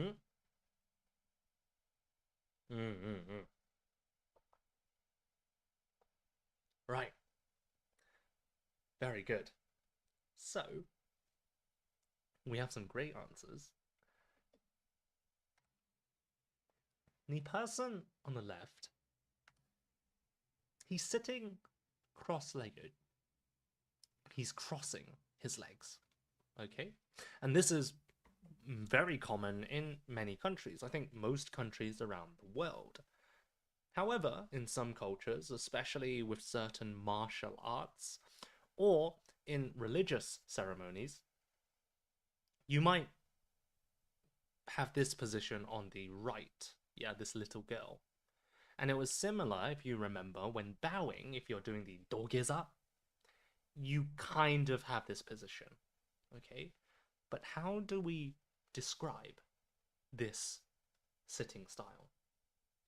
No one has said it yet. Okay? The answer is she's sitting on her knees. Okay? She's sitting So her knees on her knees, right? And in Japanese, these are called agra and seiza. Yeah. Now, I had a kind of realization, again, going back to my inflexibility, but because there are so many low tables in Japan, especially at these older style Japanese restaurants, I realized that I never cross my legs anymore, right? Because people at home, they sit on the bed, the sofa. We rarely sit on the floor, especially in Western homes where there's like carpet and it's a bit more. It depends on the house, but some places can be a bit more dirty. Yeah. So when I sit down, I'll quickly show again. But wait, can I do it in this chair? Can you see? So if I try and sit down in the chair, so can I do this? Okay, so I can kind of do it, right? But my knees, right, especially here, yeah, it's mainly the knees that hurt the most. But if you do Caesar, I can't show you because of the camera angle, but it's so difficult, especially on the knees. You really feel it. Maybe you can try it right now, but sitting on your knees for a long time, it's hard. However, in Japanese culture, sitting cross-legged is not so common because, especially for example, imagine the woman is wearing a skirt, right? Let's just say that you can see things, okay? And even if they're wearing trousers, it's seen as a kind of rough, not so elegant way of sitting, okay? It's usually for men, okay? Now, I got an interesting question from one of my private students. So, if we have Caesar, or sitting on your knees, and then we have sitting cross-legged like this, but what do you call what do you call this, right? If I'm reading a book or something, what do we call this? And I realized I don't know. Oops, sorry. I actually don't know the word for this. Maybe I would say putting one leg over the other, but I can't think of what was it? A shorter, nicer way of saying it. So I would just say putting one leg over the other. Okay. I need to do some homework. Now, Wesley says, what does rough mean? Good question. Rough, I mean kind of like, almost like masculine, not so elegant. The opposite of elegant would be like kind of like rough, boyish, and kind of like, yeah. Okay. Um, so yeah. But anyway, there's one more way of sitting, and it's more of a modern way of sitting. Okay, and it's where when men, usually men do it more than women anyway. If they're on a train and they have their legs like this, like spreading, so then it's very difficult for people to sit next to them. Do you know what we call this? Like with our legs spread out, it's very rude and not so polite. This is called man spreading. Man spreading. Yeah. Because some man spreaders, some people who do this, say that they need more space for the things downstairs. But I think that's rubbish. You can sit normally and have enough space. Maybe it's just me. Well, no, of course not. But anyway, for me, it's sinking. Man spreading. That's right. Exactly, Tommy. Well done. Okay. My voice is not syncing with the video. That's weird. Yeah, it might be just your connection. Thank you, Noriko. I was getting worried. Um, yeah, I think you might be having connection issues. But thank you for letting me know. I was getting a bit worried there. But anyway, speaking of getting on your knees, there's actually one more situation where somebody might get on their knees. I'll give you a clue. Have you ever watched an American crime drama when the police have a gun? Let's say like this. What is one of the first things they say to the criminal, right? So let's say the criminal's getting out of their car. So they might say, get out, hands up, and so they're coming out. They're like, oh, okay, don't shoot, don't shoot. What do the police say when they're holding the gun? It's related to knees, okay? They would say, oh, freeze is a good one. Well done, Tommy. They do say freeze, don't move. Avi, you're very close. They kind of say kneel down. They might say this. Get down on your knees! Yeah. Get down on your knees. And then the other person might be like, okay, okay, don't shoot, okay. Yeah, down on your knees.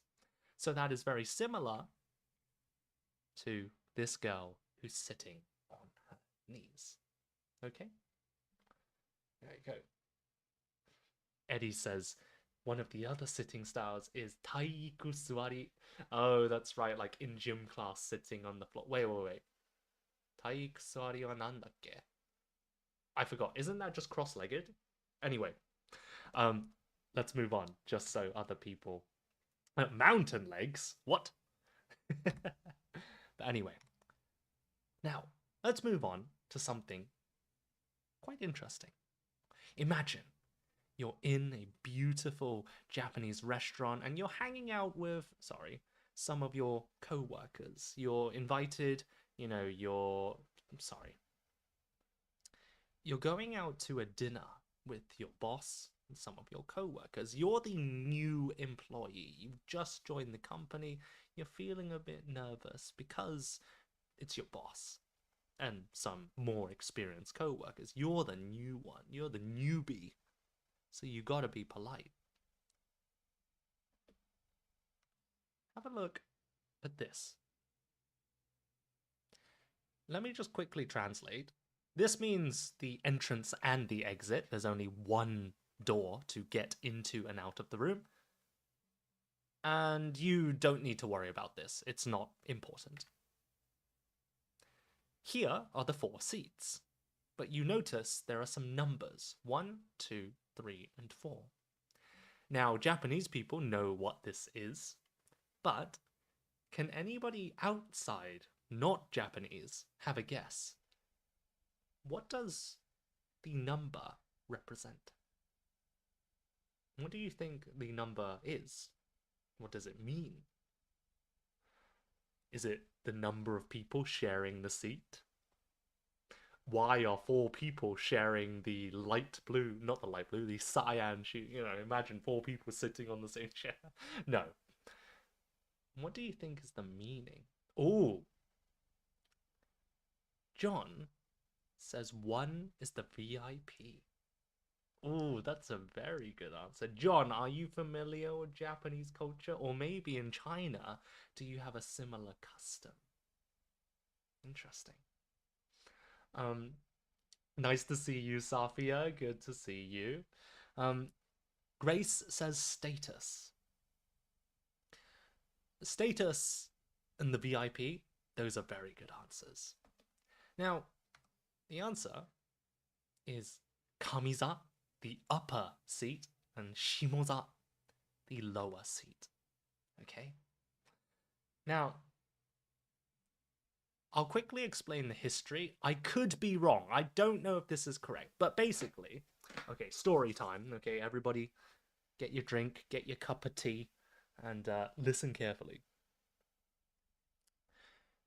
In the I don't know which period. That's a great start to the story. Okay, I don't know what time it was, but so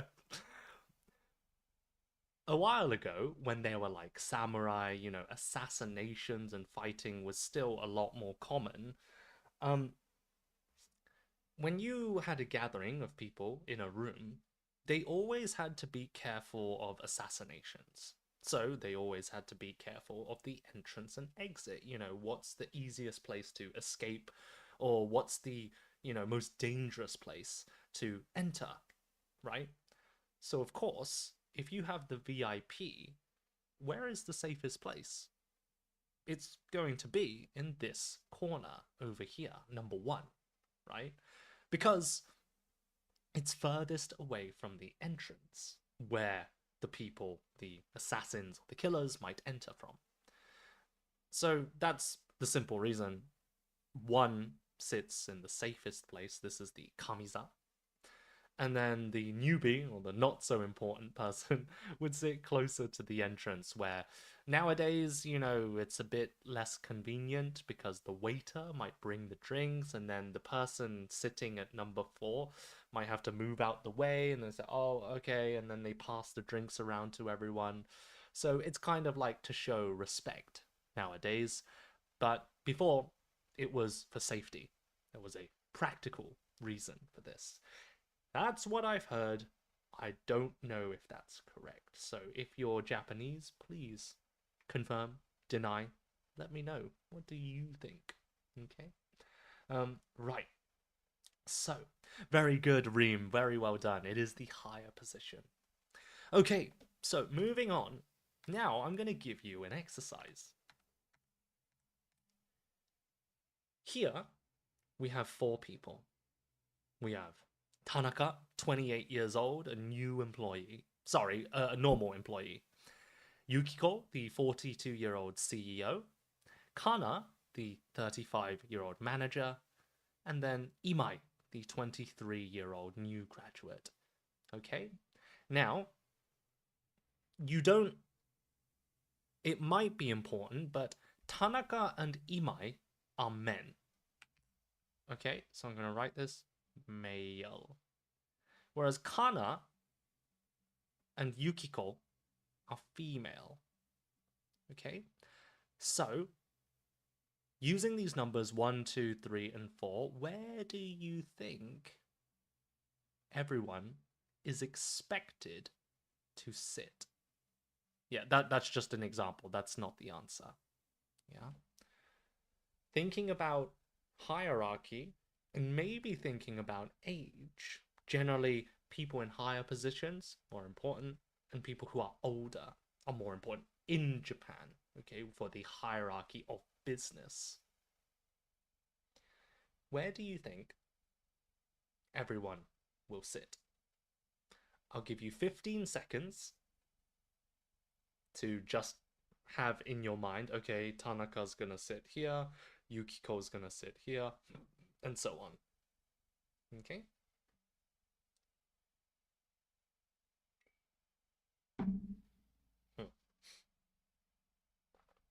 Okay. Right. So have we decided? Shall we look at the answers? The answers are... Da-dun!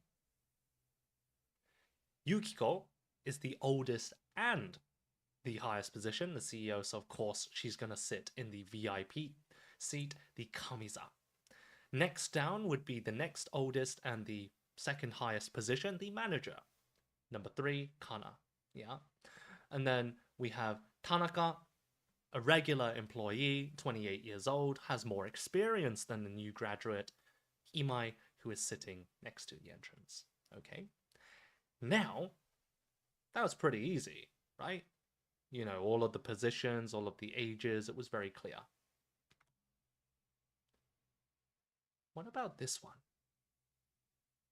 This one is not so clear. Okay. So, I'm going to give you 10, 15 seconds just to think.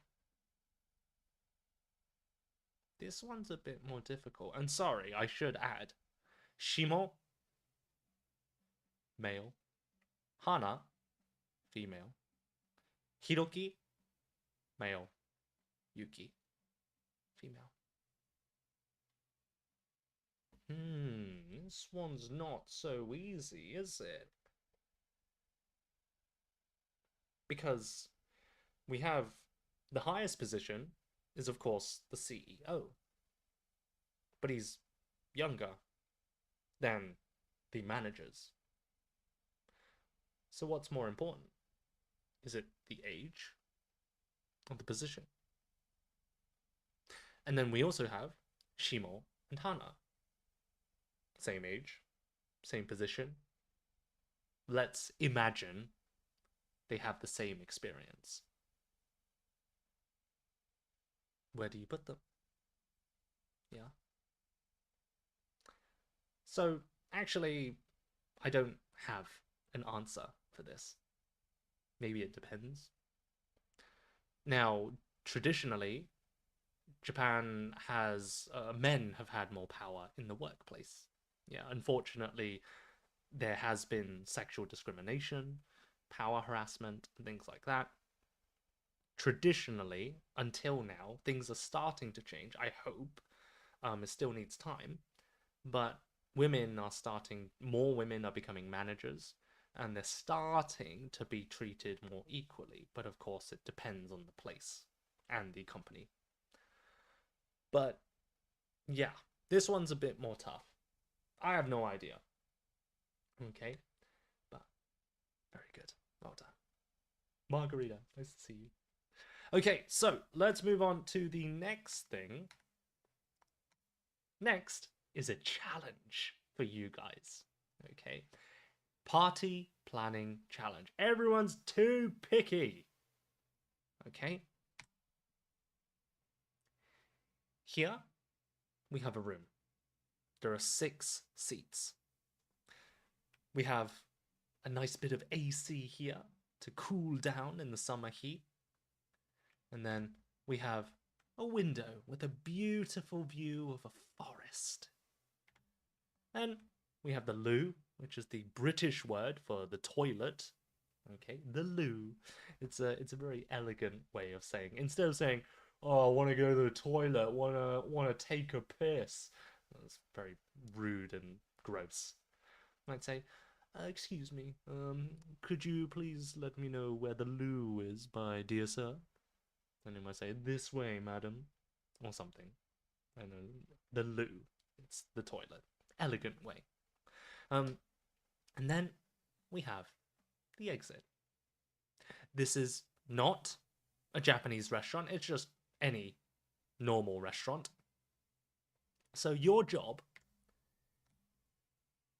you are going to read these 6 people's requests, and you're going to seat them in the best place. Okay? So it might be a good idea to get a piece of paper and a pen. I'm gonna use a whiteboard. Okay? So for you guys, maybe get pen and paper, and then we'll try and do this together. Okay? So pen and paper, so that you can write your answer. Maybe just copy the what do you call it? The seats. So we have the table in the middle. 6 seats. 1, 2, 3. 1, 2, 3. Okay. Yeah. So something like that. And then let's read through it together, and we'll try and write the names. Yeah. So maybe, I don't know, Josh over here, Jane over here, and things like that. Okay. And then I will reveal the answer in a moment. Okay. But first, get a pen and paper. Let's try this exercise together. Okay, so first I'll give you some time to read this. Okay, maybe we can read it together. Let's have a look. Yeah, so Josh says, "If I have a good view, I'm happy." Okay. Jane says, "I want to sit next to Takashi. He's really cute." Ino, "My stomach doesn't feel good. Oh, near the toilet might be a good idea." Rika, I like talking, so I want to sit in a place where I can talk to many people. Takashi, oh, I sweat very easily, so close to the AC would be nice. Emma, I might need to take a smoke during the dinner, so I might need to go out sometimes. Okay? So, oh, Zara says, what is AC? AC is the air conditioning. It's on the map. You can see it over here. Yeah, the AC is this part. Okay. So, have a look at those. Remember, pen, paper, draw a similar diagram, read looking at the screen, and then maybe we can start writing our answers. I'll give you 2 minutes to have a look and decide. Okay? I'm giving you 2 minutes. I'm going to quickly go to the loo and I'll be right back.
Perhaps you heard me going to the toilet. I should have muted my mic, but that's okay. All right. So, have you guys gotten an answer yet? Yeah. So, do you guys want more time? More time? If you want more time, please type time.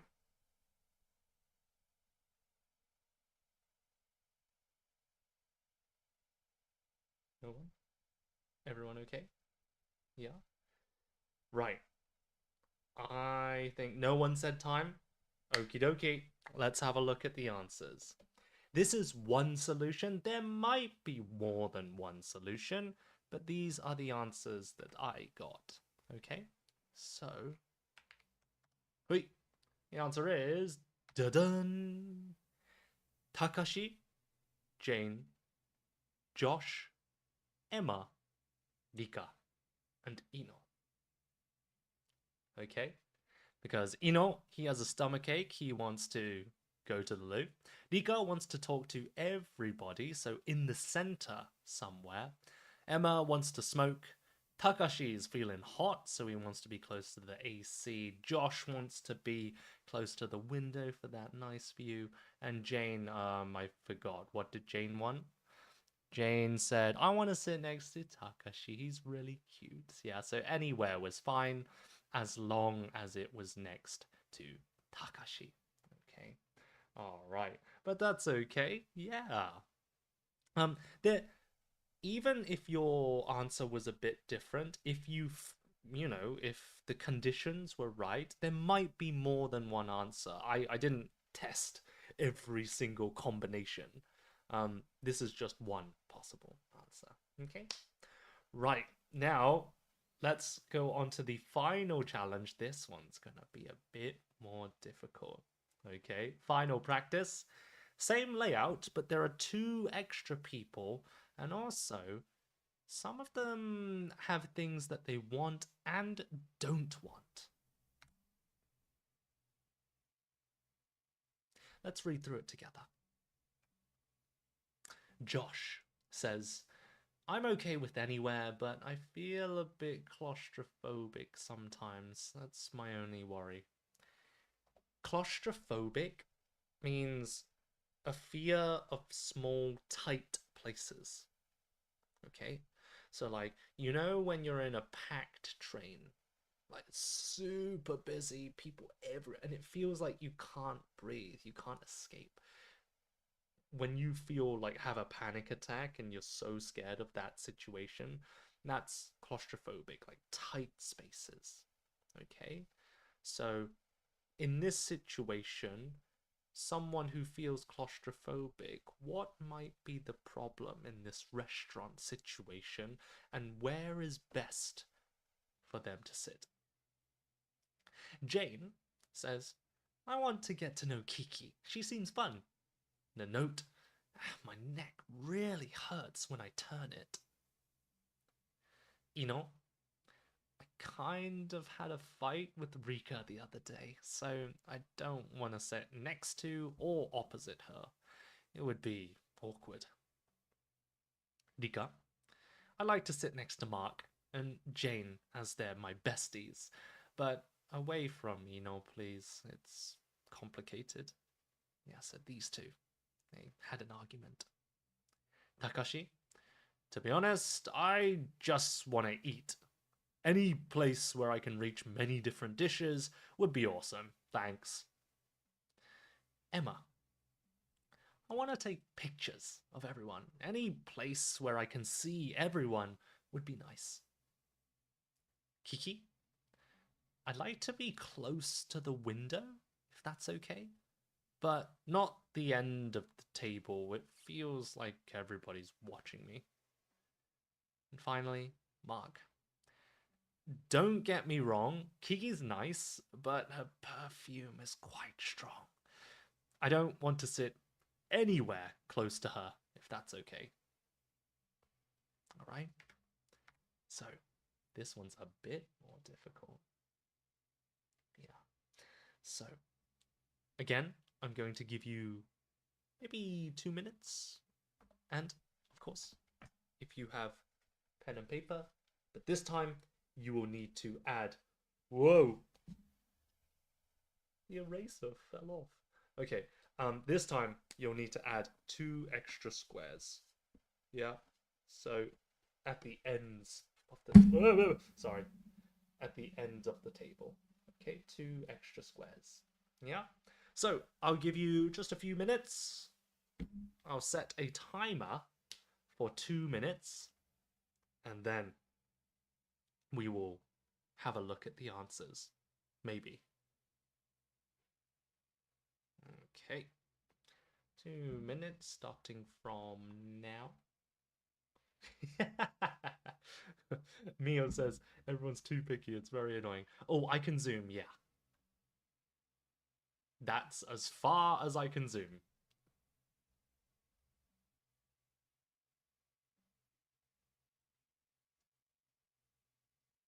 If your screen is a bit small, it might be better to go to the YouTube side so you can watch it on a PC or a laptop. That's what I recommend.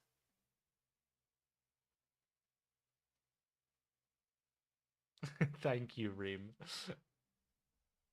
Nobody heard anything? Are you just saying that to make me feel better?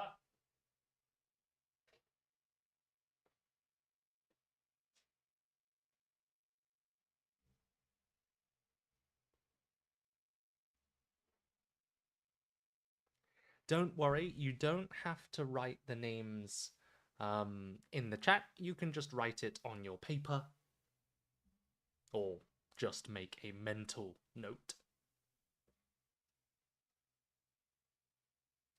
Yeah, everybody's very picky. Oh, I don't want this, I want that. It's like a bunch of children.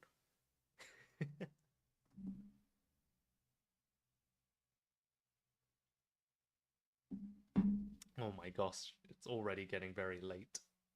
I need to finish this live stream soon.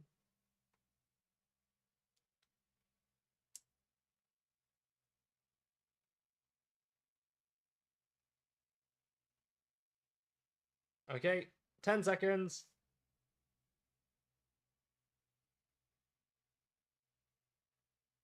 Five, four, three, two, one. Okay, so do you guys want more time? If you want more time, just type time. More time? No? Everyone seems okay. Oh, Zara says time. Zia says it's okay. I'll just give you maybe 30 seconds. 30 seconds, and we'll look at the answers.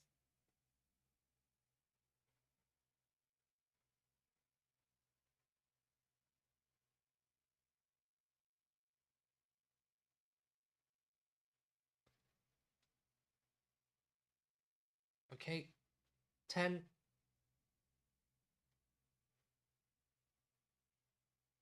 5, 4, 3, 2, 1.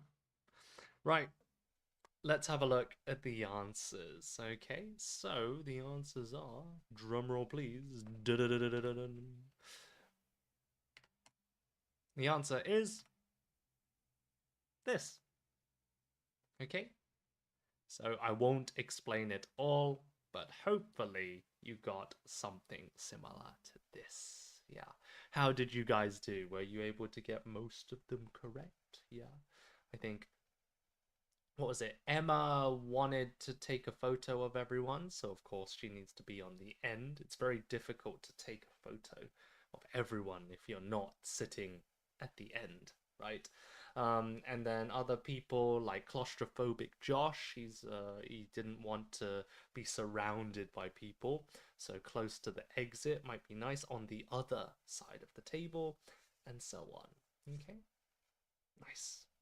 All right, so let's move on to the final section for today. I might have to. Oh, sorry, there's one more discussion question.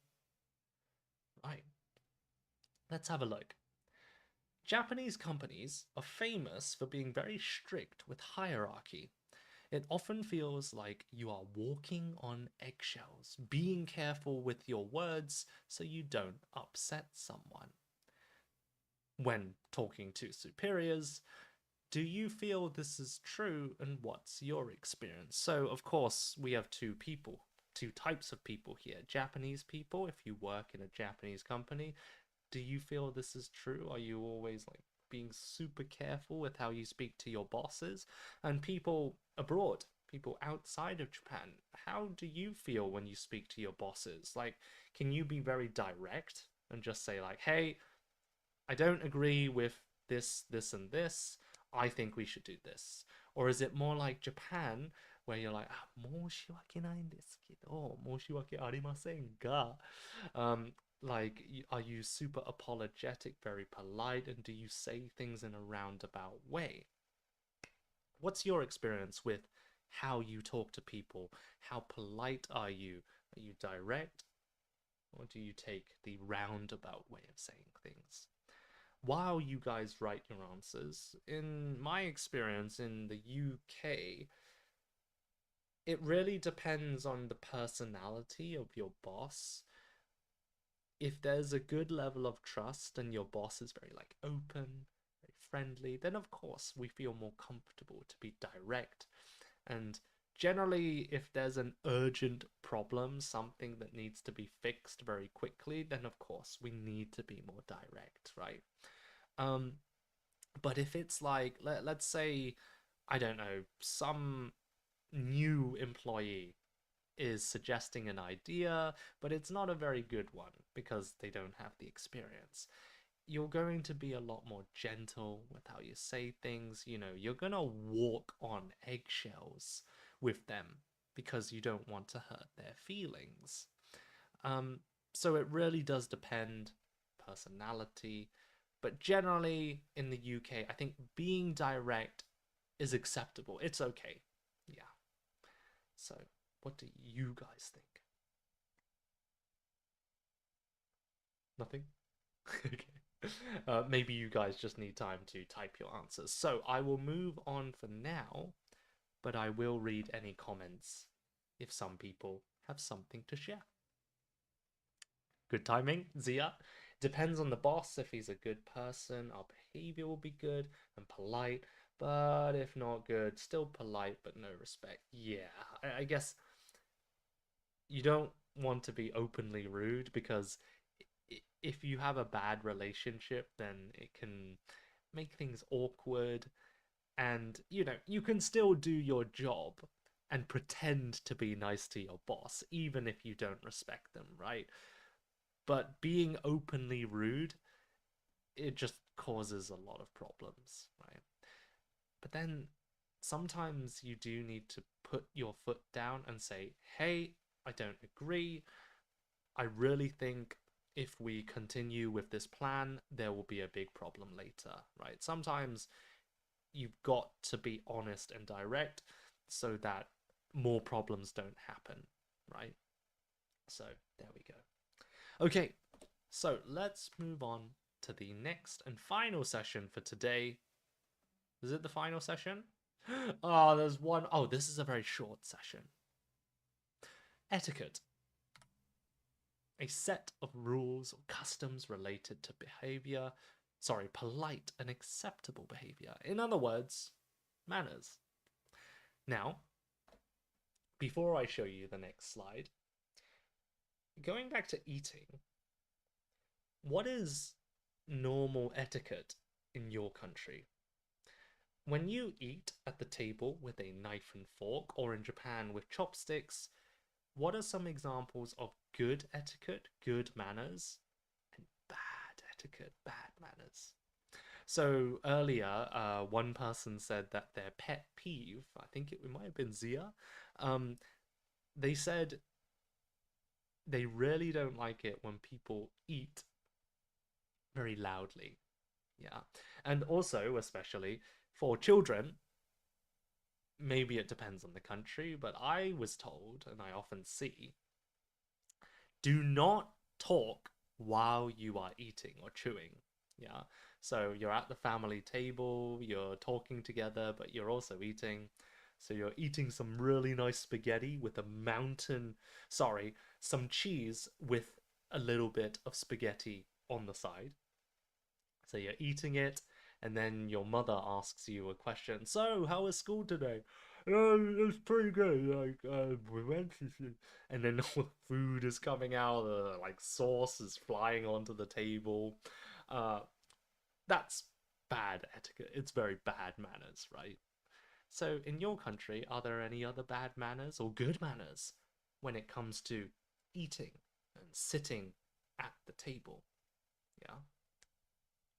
What do you guys think? Just going back to the last question about hierarchy and the workplace, Margarita says it depends on the type of relationship, but it's preferable not to mix personal things with professional things. That's a very good idea. Yeah. Now, I'm on the fence about this. I do feel like if you can build trust and, for example, spend time with co-workers in a pub, maybe not drinking, but like, for a dinner out, because alcohol can make people go weird. But having a dinner and just speaking casually, small talk, developing those relationships, as long as you set a boundary, like you don't tell them about your deepest secrets and, your family situation, then I think you can still be friendly, build a relationship, but also stay professional. But it does get more difficult as you spend more time together. So it can be risky. Yeah, but that's a good point. Thank you, Margarita. But Zia says, children, they spill and spread food everywhere. It's okay at home, but outside it's not considered good. Making sounds for me. I don't know about others. Yeah, it's difficult, isn't it? Like, things might be acceptable at home for your children, but outside in the wide world, you don't want your children screaming in the supermarket or making a mess in like public places, right? So it's tough. But Margaret, what was it? Another is some people mix one or two foods together. Oh, interesting. I never saw that as an etiquette problem or a manners problem. I thought it's just ew, like I wouldn't do that because it tastes gross. But maybe in some countries mixing is like considered rude. But yeah, Margarita, speaking with your food in your mouth, not very polite. Very good. Okay, so let's have a look in Japan. Oh, that's a lot. Yeah. So we've got some really interesting ones. So it says Saguribashi searching chopsticks to look for things in a soup with chopsticks, right? Like when you're drinking a soup, it's a liquid. And yes, there might be some ingredients like seaweed, I don't know, small bits of potatoes or carrots. Um, but like picking those small things and only eating that is considered rude, right? You shouldn't search for things in a soup. This is saguribashi, yeah. Mayoibashi, to wander around over several foods without decision, yeah. So if you've been to a Chinese restaurant or a Japanese restaurant, especially Chinese, it's not like the West where we have one plate and one dish to ourselves. Usually there's like rice plus a lot of shared dishes, right? And then some people, especially children, again, because they don't know proper etiquette, but they will be indecisive. Usually, adults will look first, decide, and take. Children, their body moves before their brain thinks, or so they will go, I want something, and they look around, this one, and they point, right, with their chopsticks, and they go, maybe this one. That's considered rude. Yeah, it's like, just pick something, because of course your chopsticks are also kind of dirty. Like, you also shouldn't pick things with your personal chopsticks. Like, if it's family, it's okay, but in a public gathering, you should use the community chopsticks, and usually there's a different set for each dish, right? But anyway, um, what was it? Why they don't use a spoon? Wait, I don't know which one you're talking about, but in Japan, generally they just use chopsticks. It's just the culture. Um, Sashibashi to poke stuff. Yeah. I mean, for children, it can be quite difficult to pick up things with chopsticks. So it can be okay, but yeah, you should pick it up. Licking the tips of your chopsticks, like, putting it in your mouth naturally when you're eating the food is normal, but like having the chopsticks and go, ah, that's no good, okay? Yosebashi, to pull a plate or bowl around using chopsticks, it's just a bit lazy. Namidabashi, yeah, tears chopsticks, to drip the sauce from the food or from chopsticks, yeah. So if you have something with a lot of sauce, of course, if it's an accident, that's okay, but do your best so that you don't make a mess. Yeah, quickly go boop and then put it in your plate or your bowl. Okay. Hashiwadashi, I don't really understand this one. I think it's just more difficult to pass food than just taking it from the dish, but this is definitely not okay. Passing food using chopsticks to chopsticks. Again, because these are your personal chopsticks, right? And then holding chopsticks like this, definitely not. To hold two sticks together as one would grasp a knife to attack. You are not here to kill or assassinate the next emperor. You are here to have a nice dinner and enjoy some company, not to assassinate someone. So do not hold your chopsticks like this, okay? And then finally, oh, not finally, kakibashi, to shovel food into your mouth. Um, I'm not sure about this one. I have seen Japanese people do this because some foods are just really difficult to pick up. Like, for example, tofu. It breaks very easily, right? It's a very soft food.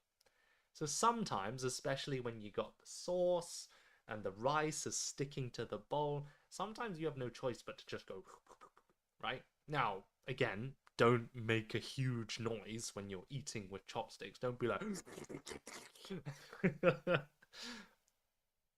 just eat normally. Sorry.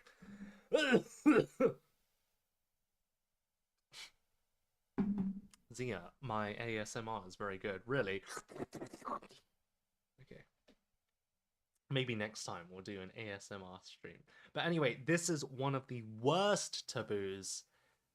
Hotokebashi, leaving chopsticks, to stick your chopsticks up in rice. Now, can anyone tell me, Japanese people, please hold your answer because I know you know. Can anyone else tell me, why do you think this is rude? Why might this position of chopsticks be rude? Any ideas? What do you think? I'll give you a clue. It's related to... Oh, very good, Paula. Very nice. Because it reminds people of incense that we place when somebody has died. Yeah? At the altar, if you're religious, specifically Buddhist, they often have like in every home when somebody has died, well, even years after they've died, they will have an altar like this, kind of like a bookshelf, but to put religious things on. And they will have a picture of, you know, the father or the mother who has passed away. And they will often burn incense. It has a nice smell, um, but we burn it to kind of like show respect to the person who has passed away. And sometimes in in Japan as well, they also place an offering of food. It could be like, you know, their favorite food, like curry rice when they were alive, or something like that. But incense is usually connected to death and the dead. So you do not want this when you are eating. Okay? Right. Very good job, Paula. Nice. So, which do you think is the worst? Well, we'll skip this because we don't have much time. But in Japan, there are many stories of people going on dates and being turned off, suddenly feeling less attracted to someone by the other person's incorrect use of chopsticks. In other words, they see the other person doesn't have good etiquette or doesn't have good table manners. So, for example, in the UK, the way you use a knife and fork would be important. And if the person is holding the fork, let's say this is the pointy end, instead, normally you would hold the knife and fork like this, right? So, yeah, cutting whatever. But if you're like just really hungry, you just pick up the thing and you're like, chicken. Again, like a knife. That's really nasty, not good manners. So, in Japan, if you don't use chopsticks in the correct way, they get turned off. They feel less attracted suddenly. Why do you think some people get turned off? And have you ever experienced this personally? It doesn't have to be chopsticks. It could be anything. It could be a habit. It could be something you noticed about the way they do things. It could be their manners or their etiquette or something else. Something to do with their behavior. Have you ever experienced this? While you guys write your answers, I guess I will answer this question. Um, I've never really been put off or turned off, right? Like, not on my personal date, but when I see people like in the restaurant, people just strangers, I do think, oof, I do not like that person, right? My biggest pet peeve, or the thing that turns me off the most, is people being rude or like picky to the waiters and like staff. Um, so like, what was it? I think one time I saw this guy, an old man, he went to the toilet, and because he didn't have a bag on the seat, when he got up and went to the toilet, the waiter or the staff misunderstood and thought they had finished eating because there was just like an empty cup on the table and some tissues. I think he finished eating, but he was still wanted to sit down and relax. Um, so when he came back, he realized it was all cleared up, his cup that he wanted to use. And he was like, "Oi!" And then made a big fuss. He called the waiter and he said, "What's this? What? Why did you clean up my cup? Like, what the heck is this?" And I can't remember the exact words he used, but I remember him speaking quite loudly so that even I could hear him from the other side of the room. He wasn't shouting like "Rah!" but you could clearly hear that he was, pretty pissed off or pretty annoyed. And even after the waiter, apologized, was like, "Oh, I'm so sorry," he was genuinely sorry. He still wouldn't drop it. He wouldn't give up, and he just said like, "What is this? You can't do this. This is just unacceptable," and that kind of stuff. Okay, complain one sentence, okay, whatever. But there's no need to go on. He already apologized. He already knows he made a mistake. There's no reason. That is what irritates me the most and turns me off the most. It's people just being rude. Anyway, but what do you guys think?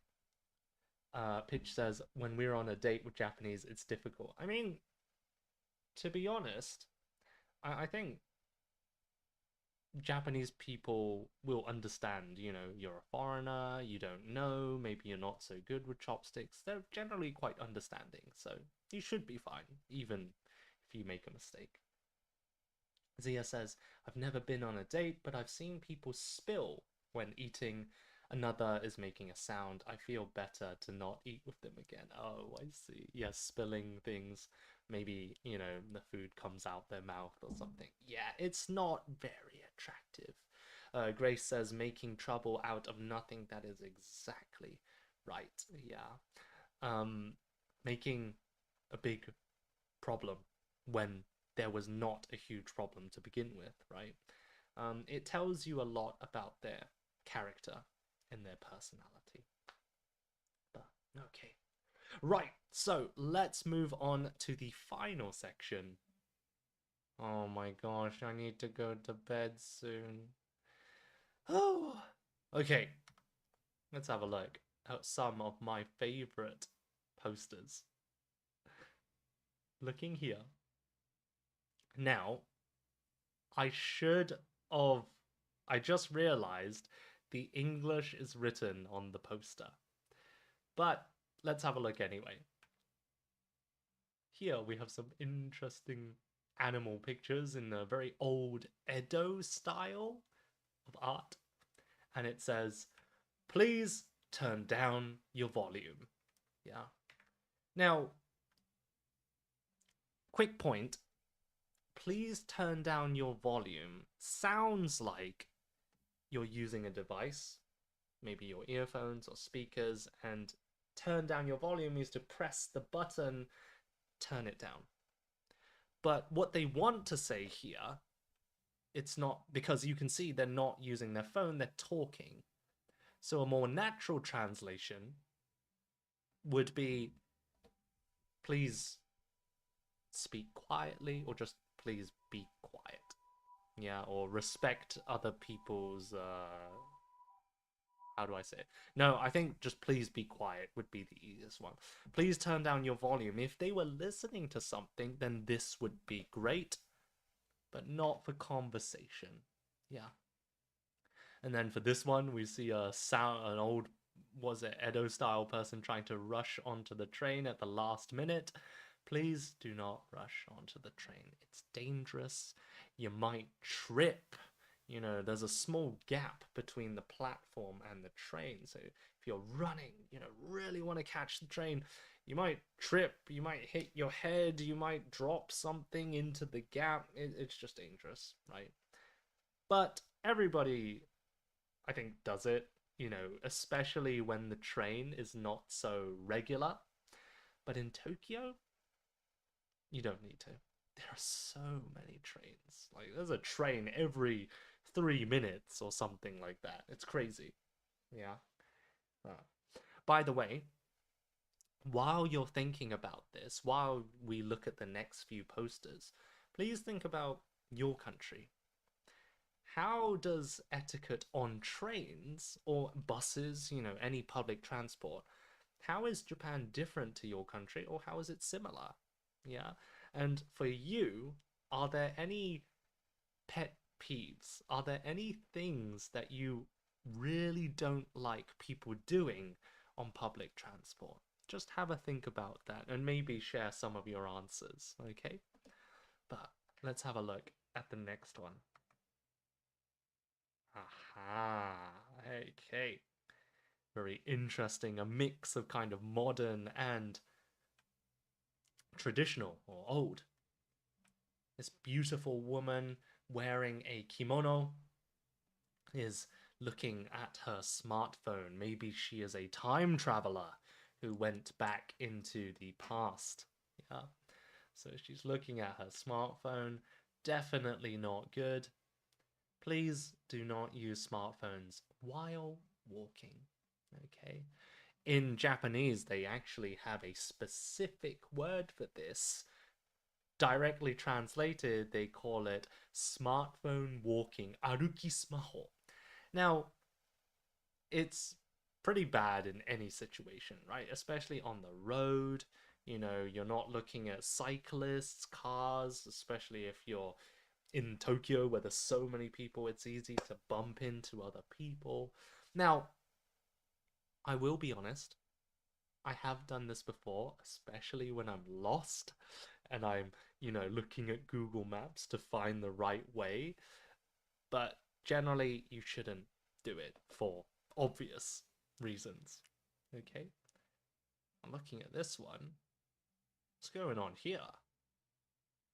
What's the problem here?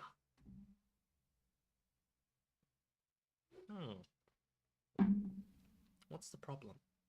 Now, actually, I didn't know about this until I came to Japan. Now, it's... How do I say it?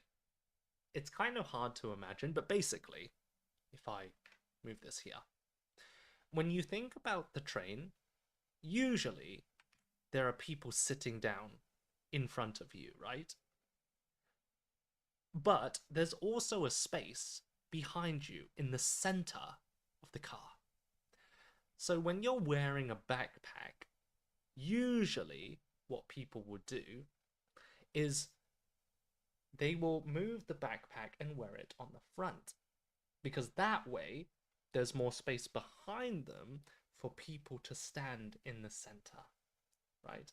But if you wear it on your back, people can't pass through or stand there. You're blocking the way, okay? Now, the reason why I didn't realize this, it's common sense in Japan, but in the UK, trains are never that crowded, right? They're never so packed that people are touching shoulder to shoulder. So where moving your backpack to be on the front was never necessary. We never blocked other people. And also, now on the tube, the underground train, sometimes nowadays in London and central area, this does happen. But actually on most trains, Especially you have trains that face the front, right? On this Japanese train, the train is facing inside the carriage. It's kind of facing sideways. But on most trains in the UK, they face this way, right? So it's a bit different. Okay? But anyway, so basically it says, oops, wrong button. Please consider others when bringing baggage. Yeah, please be careful of the space around you. All right. I like this guy's face. It kind of looks like his eyeballs are going to pop out his head. Anyway, I think I've been reading too much horror manga recently. Anyway, and then the last one, people and their suitcases. Yeah, it's tough. Just there are so many tourists in Tokyo nowadays. There are many people carrying. So many people come to Japan to buy like so many souvenirs, Pokemon plushies, anime figures, books and manga, like big things. Not just small snacks, but like huge suitcases. Not just one, not just two. Especially these families, they bring many suitcases, and that's not wrong. I'm also a foreigner. I was a tourist. I have two suitcases right there. Um, and many foreigners don't know the best way to travel, and they don't know about the busiest times, and that's totally fine. Um, but people who have a lot of luggage and do not care about the people around them, so like, for example, the doors of the train, if they're here, they might get in. Again, people behind them, they're not looking around, and then they stop there with all of their luggage. In other words, people cannot pass through, right? Even if you have a lot of luggage, you can think, oh, okay, there's a corner there. I'll push the suitcases into the corner and I'll stand very close so that people come. That kind of stuff, that's being polite. That's normal. But people who have a lot of luggage and do not look around them, yeah, it's annoying. Okay? So please be careful moving around with bulky luggage as well. All right. Now, I want to show you. Sorry, let me quickly read some of the comments. Grace says, what was it? I don't like some senior people let younger people leave the seat to them just because they're old. Interesting. Yeah, I mean, I think if the younger people offer, if they choose and say, would you like to sit down? And the older people accept, I think that's okay because they both gave consent, they both gave permission. But yeah, if it's like an old guy, yes, even if he has a bad leg or has a disability, he has the right and maybe should ask, can I sit down? But there are these people who like expect it and they kind of ask in a rude way, like, excuse me, or like, and they will like hint, right? Instead of just being very honest and saying, sorry, I have a bad leg. Do you mind if I sit down? I think, of course, the younger people should also be aware, look around, and I think they should ask. And many people do in Japan. But, there are some rude old people as well. There's rude people in any country, any age. Yeah. But true. I know what you mean. Um, so what was it? Margarita, these classes are so beneficial. I'm spending all my time here. I'm glad you enjoyed them. Thank you. Um, Zia says, yes, they have, but I don't find it odd. I think younger people have more energy to stand, but older people can't stand for a long time. It's fine. Yeah, I agree. Generally, younger people can stand for a long time. Yeah, true. Mm-hmm. Okay, right. Thank you very much. So we're almost finished. I think it's just a few last interesting photos to show you. Here is a interesting advertising campaign by a special graphic designer who worked with the public transport organization, and they're just kind of showing amusing comics to show what is good and bad manners. So if you look here, please do it at the beach. Yeah, the platform edge is dangerous. Please wait behind the white line. Okay. And then we have this person. Please do it in the athletics club or the gym. Do not, use the, what do we call it? Tessuri? I forgot the English word. Handles? Bar. I think we just call it handles. I feel like there's a better word for it, but okay. Um, but yeah, don't do pull-ups on public transport. Like, what are you doing? I've seen people do it. For like social media, taking videos. Stupid, very stupid. But anyway, so obviously this is stupid, right? But again, this was kind of a funny poster to get more attention and maybe get more it's advertising to tell more people about this kind of stupid manners, yeah. And there are many of these posters. Yeah, there are some really interesting ones like uh be careful when you do your umbrella, right? Like when you open your umbrella and you're not looking around you. I've done this by accident once before. So I thought I was outside the convenience store and I didn't look around me. So basically, before I went in, I turned around and I opened it to get rid of the water. There was a person there. And then immediately, I was like, oh, sumimasen, hontou ni moshiwake gozaimasen. And then, of course, they were like, oh, daijoubu desu yo. And I was like, and I was like, you're stupid, stupid. But now, I've learned from my mistake and I'm more careful. That's what life is about, right? It's about learning from your mistakes. People set your phone to silent mode. This is quite common sense anywhere. However, talking on the phone, now that I think about it, Japan is very good. The UK, not so much. There are so many people who talk on the phone. And like, they talk about a lot of private stuff that you don't want to hear about, right? Like, okay, here's an example. Imagine we're on a train, it's nice and quiet, you're relaxing, it's a nice summer day, and then, hey, you're right, Johnny? How's it going? Yeah, I'm not too bad, not too bad. How's Jenny? Yeah, no, oh my god, she's a kidder, isn't she? It's just like, and then sometimes they're talking about sports. There are people, British people, we love our football and rugby, and many people often take the train to go to the big stadiums in the next city, right?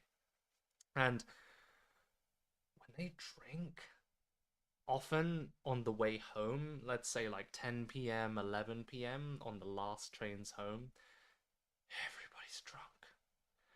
They're so loud. They don't care about anything and they're with their friends, right? Like by yourself, you're just normal, right? But when you're with your when you're with your friends, you get excited, it's a fun time. And on British trains, after they come home, when your team wins a game, you'll often sing a victory song, right? I don't know the words, I don't watch football or rugby, but it's something like this. And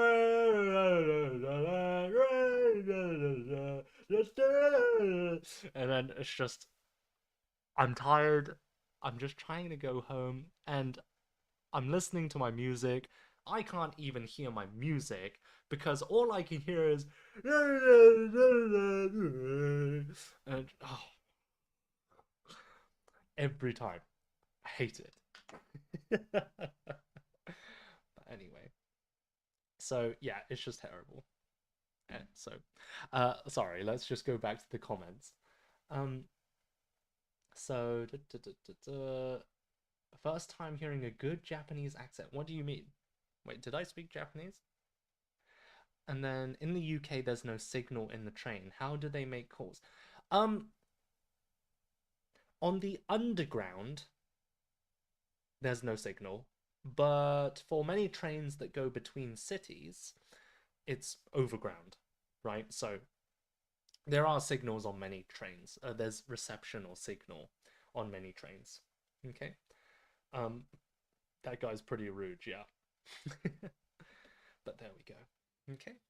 So there are lots of manners. Let's have a look at a few more. You know, again, dirty shoes. You don't want to put your leg over the other. Very dirty, not considerate. Yeah. Um, people, baggage, right? Moving your stuff, not paying attention to things around you. A lot of these things are common sense. This is crazy. Oh my gosh. He has bad table manners too. Makeup. I don't know how to feel about this. This is an interesting one. When you see people putting on makeup with a mirror, lipstick, doing their eyelashes on the train, do you feel it's bad? Personally, I don't mind. Because, of course, as long as they're not loud, they're not causing any trouble for other people, right? Yeah, that's my. If they're like kind of, dropping things, putting cosmetics onto the next, or something like that, they're affecting other people, then maybe. But I feel like cosmetics is not that bad. I don't know. What do you guys think? It's not bad, but weird. Yeah, I do think it's a bit weird. Um, and then it is, what do you call it? It kind of shows that they're not ready, or maybe they're not good at time management.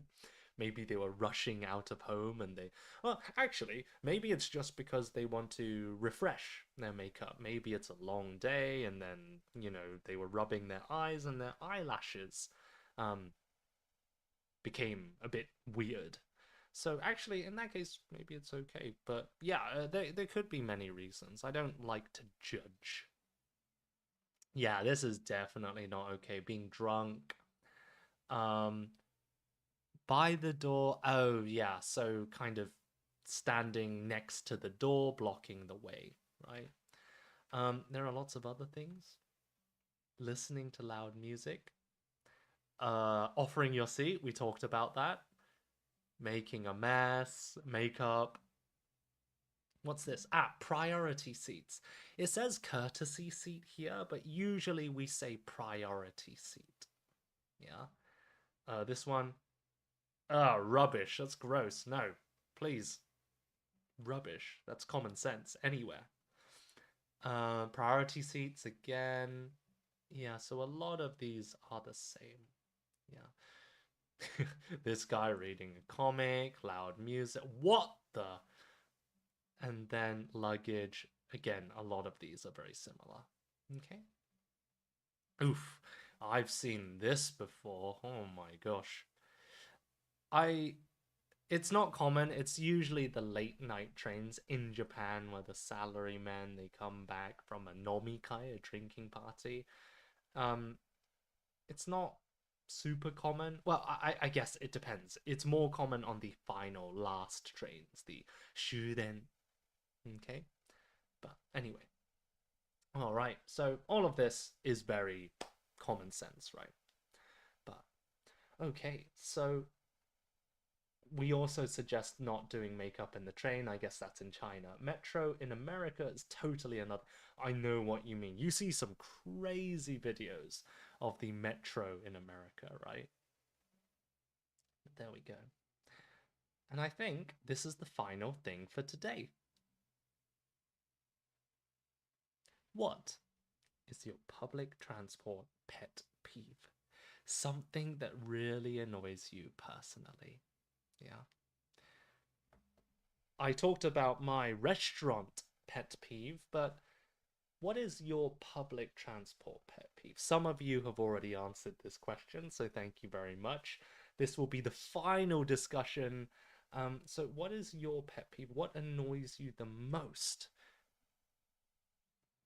Is it walking with their smartphone, people rushing onto the train, listening to loud music? What is your pet peeve? For me personally, do I have a pet peeve? Um, it's hard for me to say. In Japan, because normally it would be people speaking loudly in the UK, right? Like, um, but it doesn't happen in Japan, luckily. So in Japan, I think it would be blocking or not moving for me.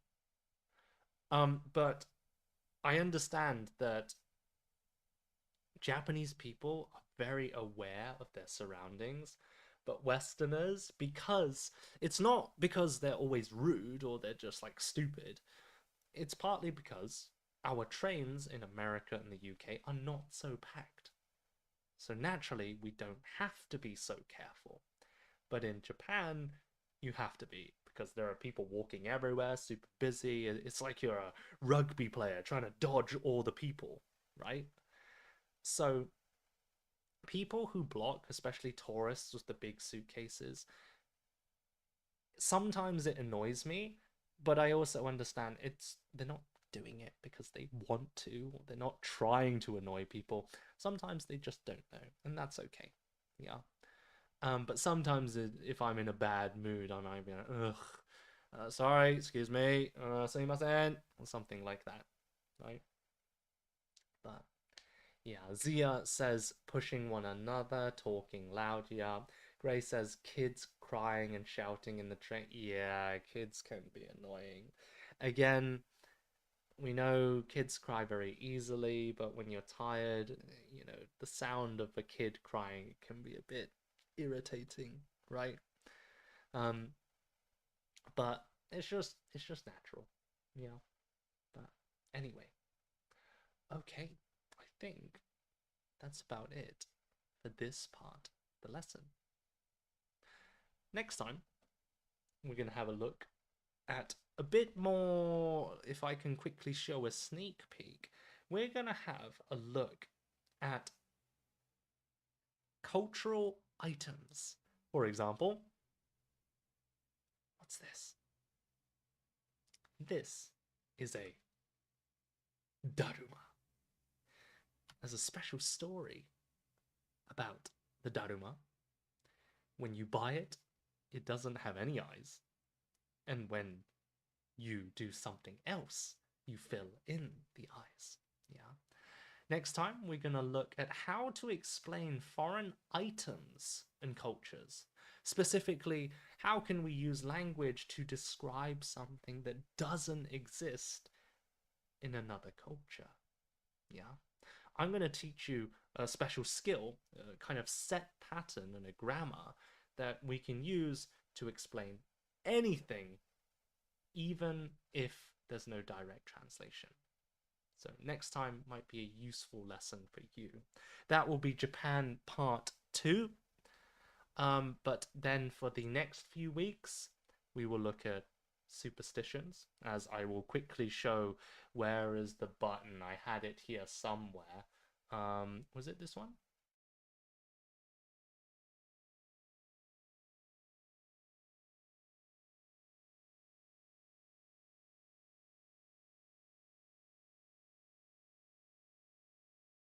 Two. Okay. So there we go. I hope you guys enjoyed today's lesson. It went a bit longer than I expected.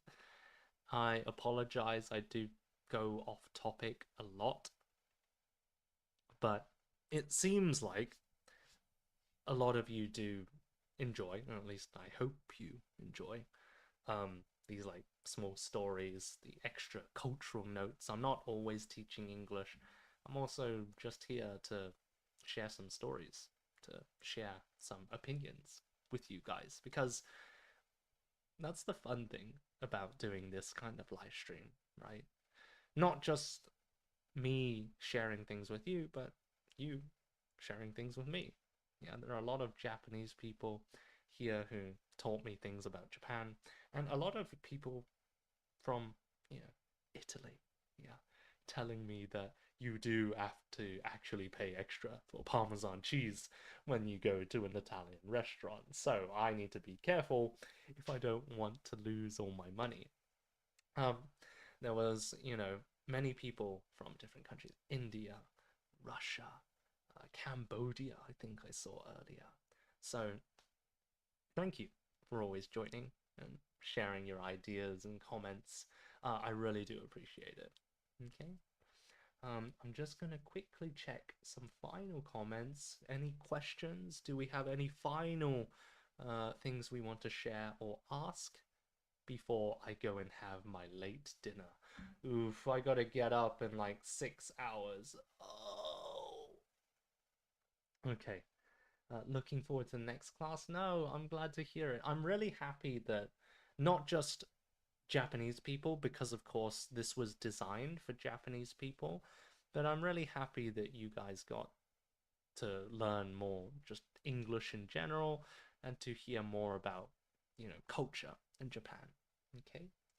Um, and then Zia says, what was it? I like it off topic as well. Don't apologize. Thank you. That's really kind. Yeah. And then Grace, you answered a lot of things today. Thank you so much for sharing. And she said, what was it? Um, we do enjoy your lesson. Thank you. It's very amusing.